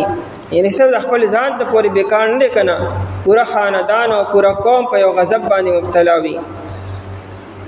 د نبی رسول الله په زمانه کې دوه قسم شراب به تیارې دلبا د انګورونه او د کجورونه او غوړ نبی رسول الله او الله تعالی حرام کړو لیکن دانه چې سره د انګورو یا د کجورو شراب حرام دي نبی علیہ السلام فرمایي کل مسکر حرام هر یو نشه اور چیز چې دا حرام دي نا شراب که د جوار نه جوړ شي که د غنمو نه که د دالو که د رجو نه او یا که د نورو اشیاو نه هغه به حرامي چې پای کې نشه پیدا شوه، هر حاسی چې پای کې نشه پیدا شوه او هغه به ذات خود نشه اور وي به دا حرام دی. دا نه چې یو انسان اوس کې هغه نشه ورکړي نو هلی به ګڼي حرامي، نه چې په کم څیز په ذات کې د نشې هغه ماده پکې شته نشه اور دی نو بس هغه حرام دی. اوس که دا چا اوس کو هغه نشه ورکړه بیا هم حرام دی او که هغه نشه ور نه کړه بیا هم حرام دی. دا خبره به ځکه کو چې یو کم انسان نشې سره عادت یي هغه خو چې اوس کې هغه نورم چرت کې شي هغه نورم هغه خو نشه نه ورکړي هغه بېهوشه کېږي نه، نو دا نه چې هغه لپاره به ګڼي حلالي، بلکې هر حاسی چې پای کې د نشې هغه اثر وي به دا حرام دی. نبیز نبی علیہ الصلوۃ والسلام سکلی دي او نبیز او شرابو کې فرق دی. نشه اور سیز کې نبیز دې ته وي چې کجوري یا اوس کې په اوبو کې واچي او پای باندې شپږ غنټې تیری شي یا شپه پې تیر شي او سحر پای کې خوږوالی پیدا شي نو دا حلال د اسکې شي. نبی علیہ السلام به نبیز باقاعده سکل به کجوري باغی په هغه یو لوښي کې واچولې، د عربو علاقه سیم ګرمه ده نو تر ساره پورې پای کې هغه خوند پیدا شو خوږوالی به پیدا شو، هغه به نبی علیہ الصلوۃ والسلام وسکلو. او اوس هم د صحت دپاره دا ډېر مفید دی. دا د خلکو د جوړونو بیماری دي، ملا یې خوږېږي، هډوکي خوږېږي، د معدې بلا مسیح هر انسانو د دې لپاره بهترین علاج دا نبیز دی. نبیز اوس هم انسان جوړولی شي چې ماوستن سملی او کجوري یو ودانې راوالي او پکې اوس کې واچي او دا کجوري به کولو کې او هغه به په اوبو کې واچوي او سار یې بیا په مانځه نه پس په ناره باندې هغه اوبو هغه کجوري وخوري، دا نبیز دی. ډېر زیات به نه ساروي. اوس پای باندې هفته تېره شوه نه که به نشه خامخا پیدا کېږي به نو بیا به حرامېږي چې نشه پکې لاني راغلي صرف خوږوالی دی. اگر چې اوبه تورې شوي دي نو حلال دي او پاکې دي، بلکې بهترین علاج د بلا بیمارو دی. نو نبی علیہ السلام به باقاعده نبیز کل به د اهتمام به کو، صحابه ول باقاعده نبیز به جوړولو. و اسمهما اکبر من نفعهما او ګناه د دې دواړو ډېر لوی دی من نفعهما د هغې د فایدې نه. او بیا وروستو باقاعده حرمت راغی. ویسألونک او دی تپوس کوي ستانه ماذا ينفقون څه دی هغه چې دی خرج کوي. دا مخکې دا خبره تېره شوې وه، هلته بیان کړو د ډیر مال باره کې عمر ابن جموح رضی الله عنه سره ډیر زیات مال و، هغه د کم مال نه خرچ وکړم. دلته د قرآن کریم مصارف بیان کو، دلته کې د لږ مال خبره کې چا سره لږې پیسې دي هغه به هم نفقه وکړي، هغه به هم صدقه ورکړي، هغه به هم انفاق فی سبیل الله وکړي، د خپل وس مطابق وکړي. قل العفو و نبی علیہ الصلوۃ والسلام العفو د ضرورت نه سیوا عفا یعفو عفوا معنا معافي کولو چې د کم د حد او ضرورت نستا سیوای هغه ورکا کلګ مال ولې نه دی. نیته جهد المقلوی چې یو نادار او یو مفلس انسان دی هغه د خپل مزدورۍ نه لګونته کې صدقه ورکړي، دام صدقه ده بلکې بهترینه صدقه ده ولی چې ستا د حد او ضرورت نه سیوای. ابو داود شریف کې روایت دی ابو حسین السلمی رضی اللہ عنہ راغی نبی علیہ الصلوۃ والسلام ته وی چې ما په پلانکی غر کې کودای کولا نو ما ته د کمترې د اگې برابر سره ملو شو، یو ټوکړه وسره وا وجه دا صدقه قبول کړي او دی وی چې ردین علاوه ما سره نور اسم نشته دی. نبی علیہ الصلوۃ والسلام ته مخې طرف ته واړو، هغه د هی طرف نه راغنده خبره وکړه. نبی علیہ السلام ته مخ ګس طرف ته واړو، هغه د ګس طرف نه دا خبره بیا وکړه. نبی علیہ السلام شاته وکتلو، دا شاته غاړه راغی یعنی سلور پیری نبی علیہ السلام منکو بیا مراتو. نبی علیہ السلام ته نه ټوکړه په زور باندې واسطه په زور باندې وښتا، دومره په زور باندې وښتا چې چا سر باندې لګیدل سر به مات شوی یا به زخمی شوی. او بیا فرمایله چې مال یو سړی راشي او ما دا صدقه والا او سر کور کې سمني او بیا خالی لاس ناست یو خلکو نه سوال کی، دا خبره خدا کنه دا اوسه کور ته ځان به خپل ضرورت پوره کړ. کومې د انسان خپل ذات ته خپل بیبي او بچی دي دا غي ضرورت برابر کړه، دینه سیوا شي بیا صدقه او خیراتونه کوا. کذالک همدارنګه نبی علیہ السلام فرمای خیر الصدقه عن ظهر عینن، بهترین صدقه غره چې وکي او تاسو شاته صفات شي، دا نه چې بالکل خالی لاس او خالی میدان ناشته او بیا پته مې چې څوک وسروړي او یا خلکو نه سوالونه کوي. كذلك دارنگ يبين الله بیان نبی اللہ تعالی لكم ساسر پر الآیات آیاتنا آیاتنا ساسر پر بیانی اللہ تعالی خلا فائدہ نشتا لعلکم تتفکرون دفار دی چې تاسو فکر وکئ په دنیا والآخرة په دنیا او آخرت کې فکر به دنیا کې هم کوي په آخرت کې هم کوي یا دنیا او د آخرت په معاملاتو کې فکر وکړئ چې تاسو فائدې پس کې دي او نقصانات پس کې دي یا فکر وکړئ دنیا په پناه کې او د آخرت په بقا کې دی تپوس کوي ستانه په بار د شراب او د جواره کې وای نبی له صلوات والسلام په دې دوړو کې ګناه لوی دی او فائدې د پر د خلکو او ګناه د دې دوړو ډېر لوی د فائدې د دې دوړو نه او دی تپوس کوي ستانه سمره د هغه چې دی خرج کوي وای نبی له صلوات والسلام د ضرورت نه سیوا دارنګ بیان الله تعالی تاسو پر خپل آیاتونه د پر دې چې تاسو فکر وکړئ په دنیا او آخرت کې أعوذ بالله من الشيطان الرجيم بسم الله الرحمن الرحيم ويسألونك عن اليتامى قل إصلاح لهم خير وإن تخالطوهم فإخوانكم والله يعلم المفسد من المصلح ولو شاء الله لأعنتكم إن الله عزيز حكيم ويسألونك او دی تپوس کوستانا عن الیتاما فبارد یتیمانانو کی قل اویا پیغمبر علیہ السلام اصلاح لهم خیر خواهی والددی خیر بہتر دے وَإِن تُخَالِطُوهُمْ او کچرتاسو یوزے کوي دیل رخبل ځان سرا فإخوانکم پس دارون استاسو دی والله یعلم او اللہ تعالی پیجنی المفسد روانی کونکی لرا من المصلح د اصلاح کونکینا ولو شاء الله او کن اللہ تعالی خواہشوی لأعنتکم خامها مشقت کے بے غرزولی وے تاسو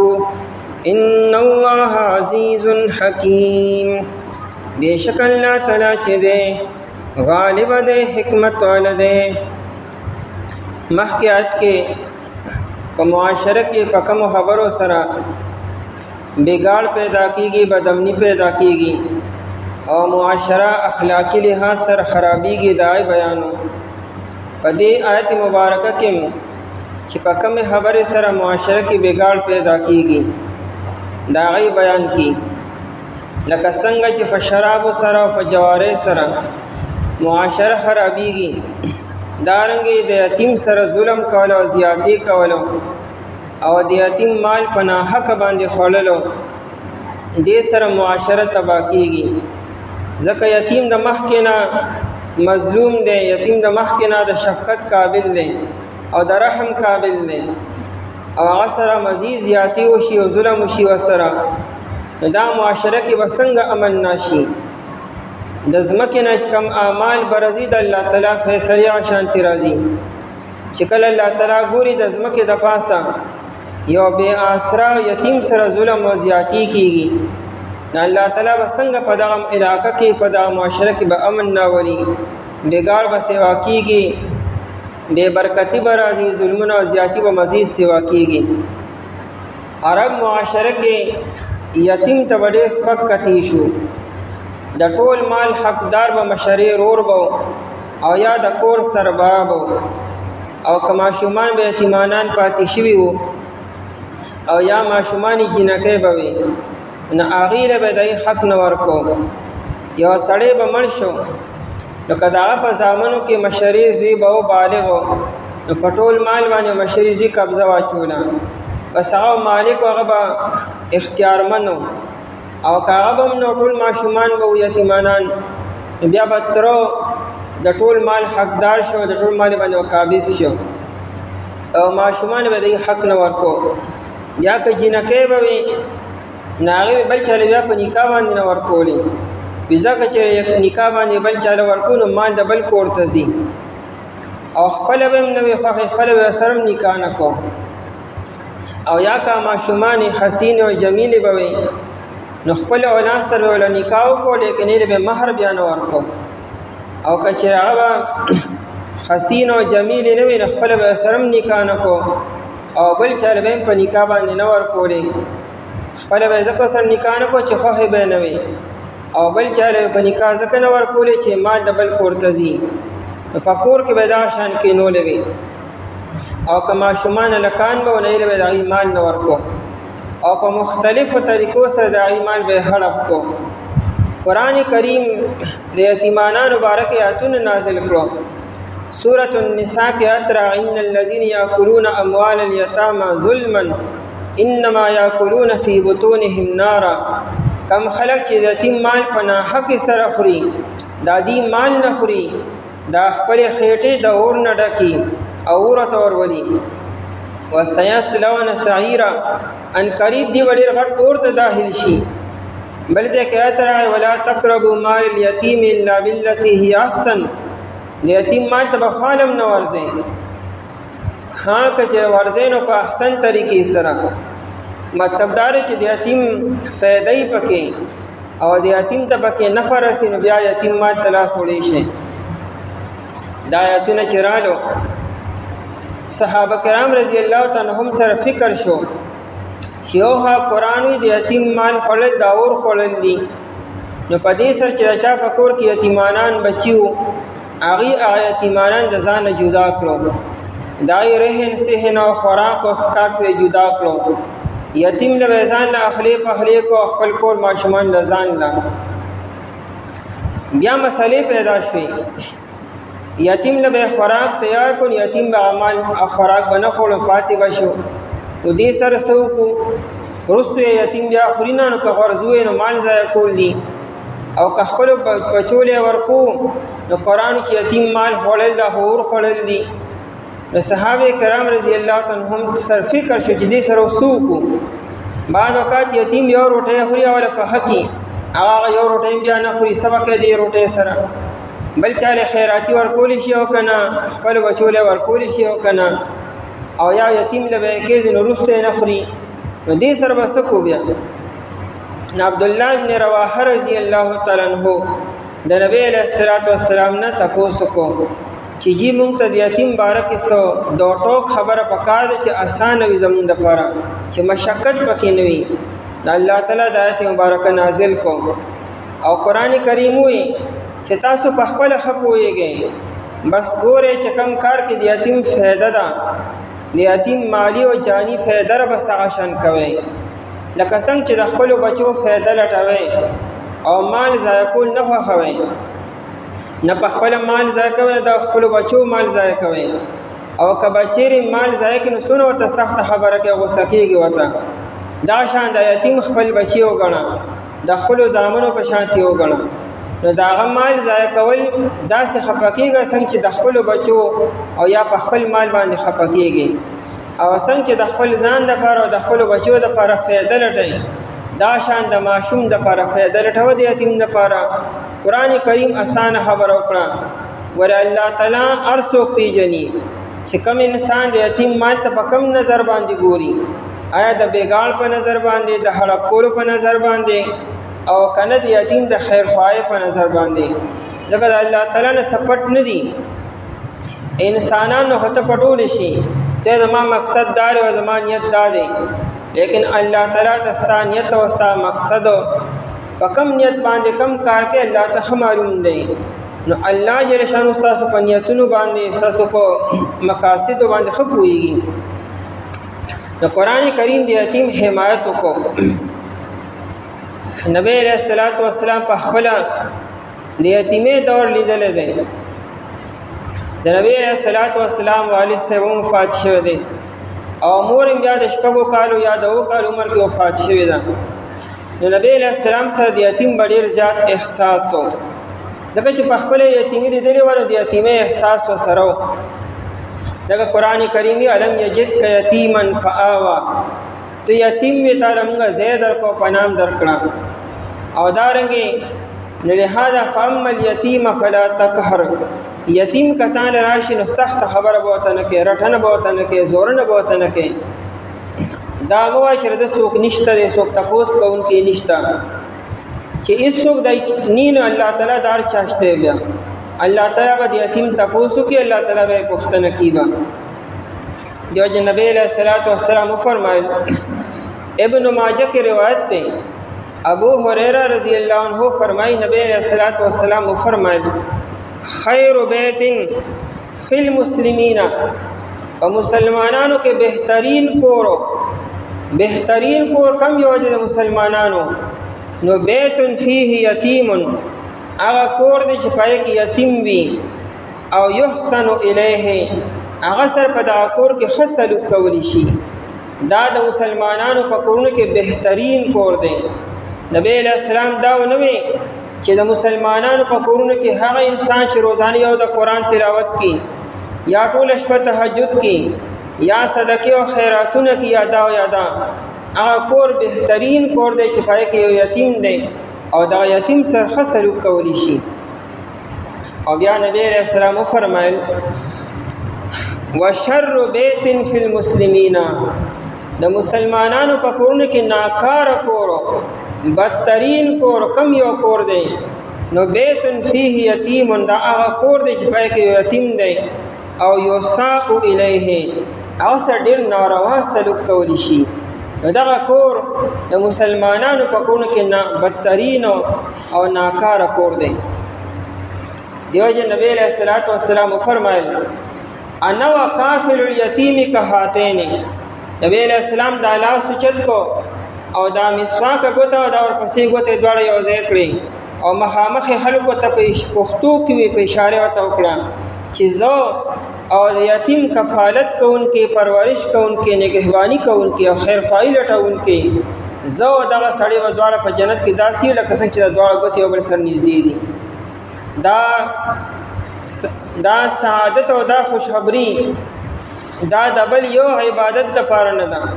د احادیثو ظاهره وګورئ، د بل یو عبادت دپاره دا فضیلت نشته. نبی علیہ السلام دا نه دی ویل چې څوک نفلي روجې ډېرې نیسي او وظیفې ډېرې کړي او تهجد ډېر کړي، او دا په خپل ځای باندې پکار دي، د هغې نفي نه ده، لیکن د یتیم سره ښه سلوک کول او یتیم سره خیرخواهي لټولو، نبی علیہ السلام فرمایي ما سره په جنت کې یو ځای وي. بل حدیث کې نبی علیہ السلام فرمایلو چې کوم انسان د یتیم په سر باندې د شفقت لاس کیږي، د شفقت لاس نه مراد چې هغه ته مینه ورکړي، هغه سره ناروا سلوک نه کوي، زور نه کوي، سخت خبر ورته نه کوي، نو د هغه د لاس ته لاندې چې څومره ویښته رالو، د هر ویښتو په بدله کې الله تعالی دله اجر ورکړي، صدقې برابر ثواب ورکړي. فرمایي ویسألونک عن الیتامی، او دی تپوس کوي ستانه په باره د یتیمانانو کې. یتاما جمع د یتیم ده، او یتیم په انسانانو کې هغه چاته وي چې دغه والد صاحب وفات شوي وي، او که مور یې وفات شوې ده نو بیا د شفقت ډېر مستحق دی په انسانانو کې. او په حیواناتو کې یتیم هغه چاته وي چې دغه مور وفات شوي وي، او په مارغانو کې یتیم هغه چاته وي چې دغه مور او پلار دواړه مړه وي. وی نبی علیہ الصلوۃ والسلام اصلاح لهم، اصلاح سمولو ته وي، یو کار روان دی ته سم کې بنانا او سنوارنا. اصلاح لهم خیرخواهي لټول د یتیمانانو خیر بهتر دی. بس د یتیمانانو خیرخواهي لټوي، که د هغې مال استعمالوي او که د هغې بل یو څیز استعمالوي، نو ګورئ چې په کوم مقصد باندې، د خپل ځان دپاره، د خپل اولاد دپاره، او کنه د یتیم دپاره. چې د یتیم خیرخواهي د پکې د یتیم پکې فایده را،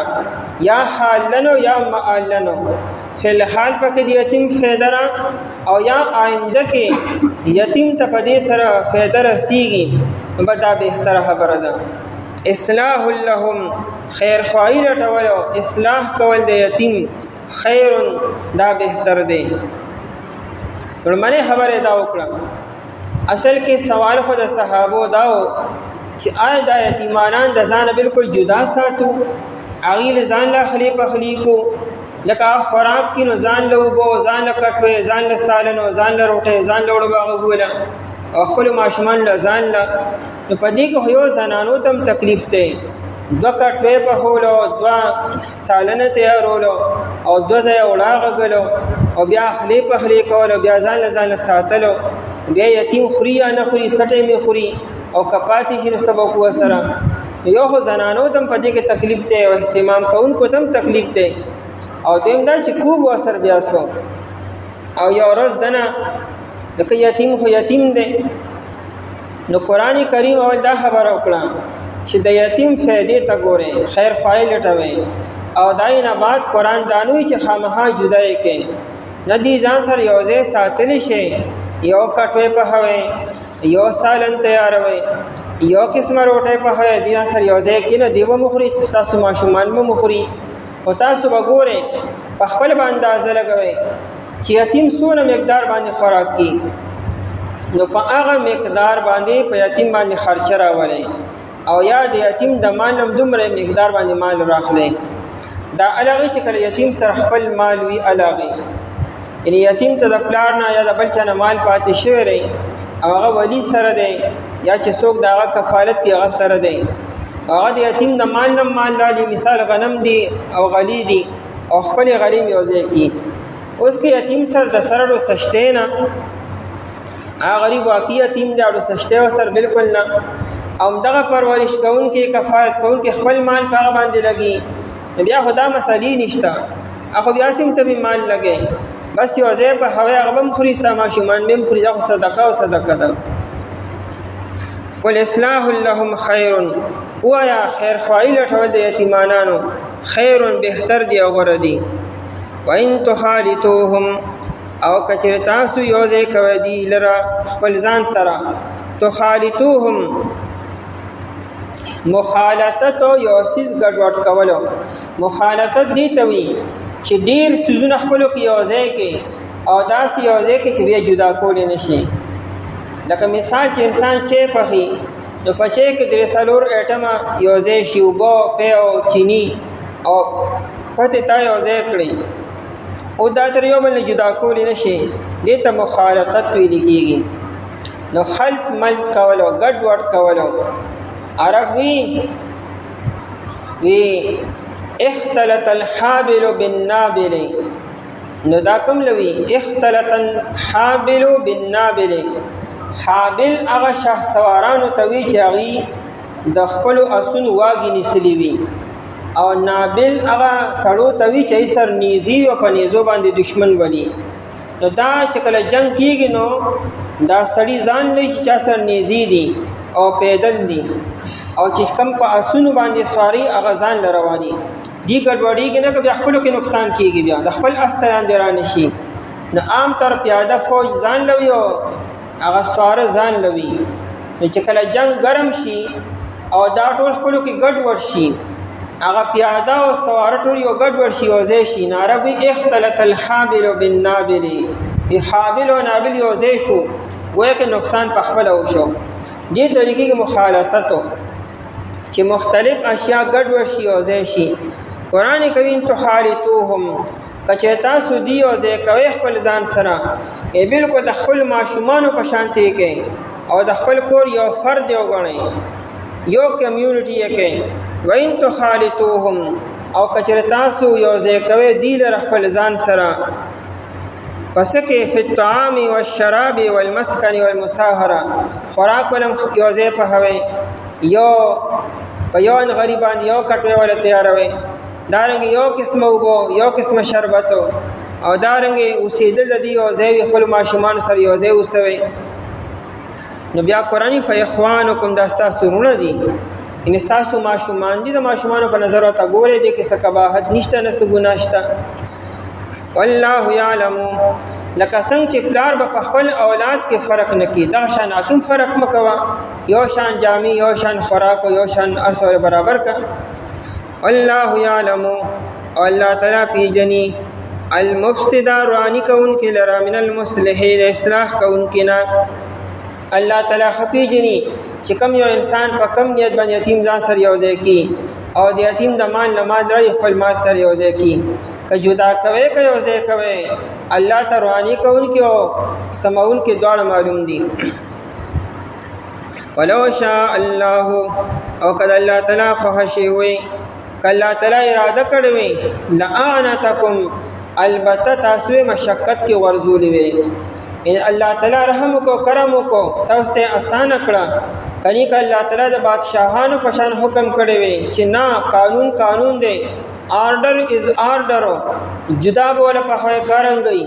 یتیم دی جدا به ولا په خوی، جدا به ولا یخوي، با خپل مال سره به یو ځای کوي نه، خپل ماشومان سره به یو ځای کوي نه، سونه ګرانه بوا سبم کول تاسو. لیکن الله تعالی مهرباني وکړه، تاسو باندې آسانی راوسته. لعنتکم د عنت نه دی. عنت پاروي کې هغه ځای کې راځي چې کله د انسان لاس مات شي او هغه لاس ته پټې واچي او بیا هغه دوباره ماشي ته عنت ویل کېږي. چې هغه ډوکي دوباره زخمی شو، مات شو، نو دې ته عنت ویل کېږي. نو لعنتکم، او کم لاس چې یو پیر مات شي او بیا دوباره ماشي، سونه تکلیفي او سونه خراب شو، بیا کم دی کې یو ځای کېږي. نو قرآن لعنتکم دک شان مشقت کې بیا چولی وي، څنګه چې علاس دوباره مات شي او مشقت او تکلیف بیا. لعنتکم ای لزیک علیکم، خبر به تنگ کړي و پتا سو باندې، او تاسو به دا یاد نو درکړي چې دی خپل ځان سره یو ځای کړي. ان الله عزیز حکیم، بشک الله تعالی چې دی غالب دی، حکیم حکمت والده. دا جعفر طیار رضی الله تعالی عنہ چې کله شهید شو، دا د نبی علیہ السلام د تر زویم دی، او د سر نبی علیہ السلام ډیره زیاته مینه کوله. چې کله دی شهید شو، د ماشومانو درې زامن و، محمد بن جعفر او عبد الله بن جعفر او دریم زویم. نبی علیہ السلام دا درې ماشومان د اسماء بنت عمیس کور ته راغی. دا د جعفر طیار بیبي وا. اسماء بنت عمیس وی خاوند ترو جنگ لا غزوه موتلا. نو اسماء بنت عمیس وی چې ما سار وختي زیمم جارو کو، اورمم واغلو، ماشومان مم پاکلو، سرونه مې ولا سم کو، تیل مې په ولا لګولو، خپل ځان مم سنبال کو. او دې کې نبی علیہ السلام کور ته راغی او ما ته چې د جعفر ماشومان کم دی راوله مالا ایما ولا راوستلو. نبی علیہ السلام تینا غاړه تا وکړه او دا ماشومان خپل سینې سره یو ځای کړو او په جړا شو. مې تاسو کو چې جی ولې خیر دی. نبی علیہ السلام فرمایي چې آو جعفر رضی الله تعالی عنہ شهید شوه دی. لیما چغه والا او نبی علیہ السلام دا درې وړ ماشومان کور ته بوتلو او بیا درې ورځې د عبد الله بن جعفر او محمد بن جعفر وی چې نبی علیہ السلام زمونږ د پاره نرم خوراک تیارو، چای ته وزیمه ویل کېږي زواس سره، هغه به مونږ راکو. درې ورځې نبی علیہ السلام په خپل خوراک را کړی دی. او درې ورځې بعد بیا نبی علیہ السلام حلاق راوغوښتو، حجام راوغوښتو او موږ له سرونه واړه کړو. او داینه بعد به نبی علیہ السلام بیا چې کلم د سفر نه راتو او موږ ولا لارې ته ووتو، نو نبی علیہ السلام به حسن او حسین په سورلې نه کېلونګې په سورلې باندې کېنولو. حالانکه د نبی علیہ السلام حسن او حسین سره کومه مینه وه. بخاری کې روایت دی جلد اول کې، دا د زینب رضی الله تعالی عنها لور امامه، دا د ابو العاص رضی الله تعالی عنہ پیدا شوی و. یو پیر نبی علیہ السلام کور جمعه تراتو او دا امامه په وګ باندې کېنولې و او جمعه ته راوستا. دانه چې داخله په دې ماشومان باندې خپکیږي، جمعه ته ولې راولي. نبی علیہ السلام او امامه ماشومه جمعه ته راوستا په وګ باندې کېنولې و او په مانځ کې د نبی علیہ السلام په وګ باندې ناشته و، په ولاړ باندې د نبی علیہ السلام په وګ او په رکوع کې د نبی علیہ السلام په وګ باندې و. تر دې چې صرف سجدې له باتونه د وګې نه وکړه کو ذکر او بیا چې سجدې نه پاسې بیا به وګې توخیلولا.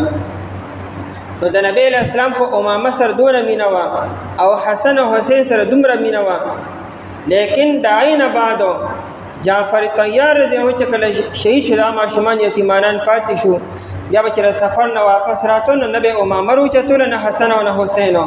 هغه د جعفر رضی الله عنه ماشومان چې یتیمانانو هغه به روچتول په صلی مخکې وروسته وکینولو. نو دونه باندې نبی علیہ السلام بیا یتیمانانو سره مینا کوله. دغه قرآن وی چې دې سره مینه کوئ. دا په خپله د نبی علیه السلام بیبي را او ام سلمه رضی الله تعالی عنها د دې خاوند ابو سلمه رضی الله تعالی عنه وفات شو. هغه د احد په جنگ کې زخمی شو نه پس بیا وفات شو. نو دا هم درې ماشومانو، دو ماشومانو، یو بیا زینب پیدا شو وروستو، دا بیا د نبی علیه السلام په نکاح کې راله. نو هغه ماشومانو یو د نبی علیه السلام په کور کې و، انا کې نبی علیه السلام بیا پلار دی، لیکن هغه داسې سلوک ورسره کو چې داسې به ورسره خپل پلار هم نه کو. نبی علیه السلام به دغه ماشومان ځان سره باقاعده روټۍ ته کېنولو. دا عمر بن ابي سلمه چې دی، عمر نوم دی، دی باقاعده روټۍ ته کېنولو او دا روټۍ خوړه په ګس لاس باندې او په ټول پلیټ کې لاس وخو. نبی علیہ الصلوۃ والسلام ته یا بنیا بچي سم الله بسم الله وایا، وکل بیمینک په خلاص باندې خوراک کوا، وکل مما یلیک د خپل مهینه نږدې نه خوراک کوا. اوس کومګو نه سپېړه لګو کا عقل هوتنه خو درې کنه کم ځای کې لوي شوی. نبی علیہ السلام معشوم ته یا بنیا بچیا په خلاص باندې خوراک کوا، د خپل مهینه خوراک کوا او مخکې بسم الله وایا. یتیمانو سره نبی علیہ السلام دا رویه او دا سلوک کړی دی. ان الله عزیز حکیم، بېشک الله تعالی چې دی عزیز غالب دی، زورور دی، که صح حکم را لیږي نو را لیږي شي، او حکیم حکمت والا دی، هر یو کار د حکمت نه ډک دی. او دی تپوس کوي ستانه پر د یتیمانو کې، وای نبی علیہ الصلوۃ والسلام خیر خوای لټول د دی بهتر دی، او کچې تاسو یو ځای کوئ دي لره خپل ځان سره بس دارونه ستاسو دي. الله تعالی پیژني رواني کوونکي لره د اصلاح کوونکي نه، او که د الله تعالی خوښه شوي وي البته مشقت کې بیا چولی وي تاسو، بېشک الله تعالی چې د غالبه د حکمت والا دی.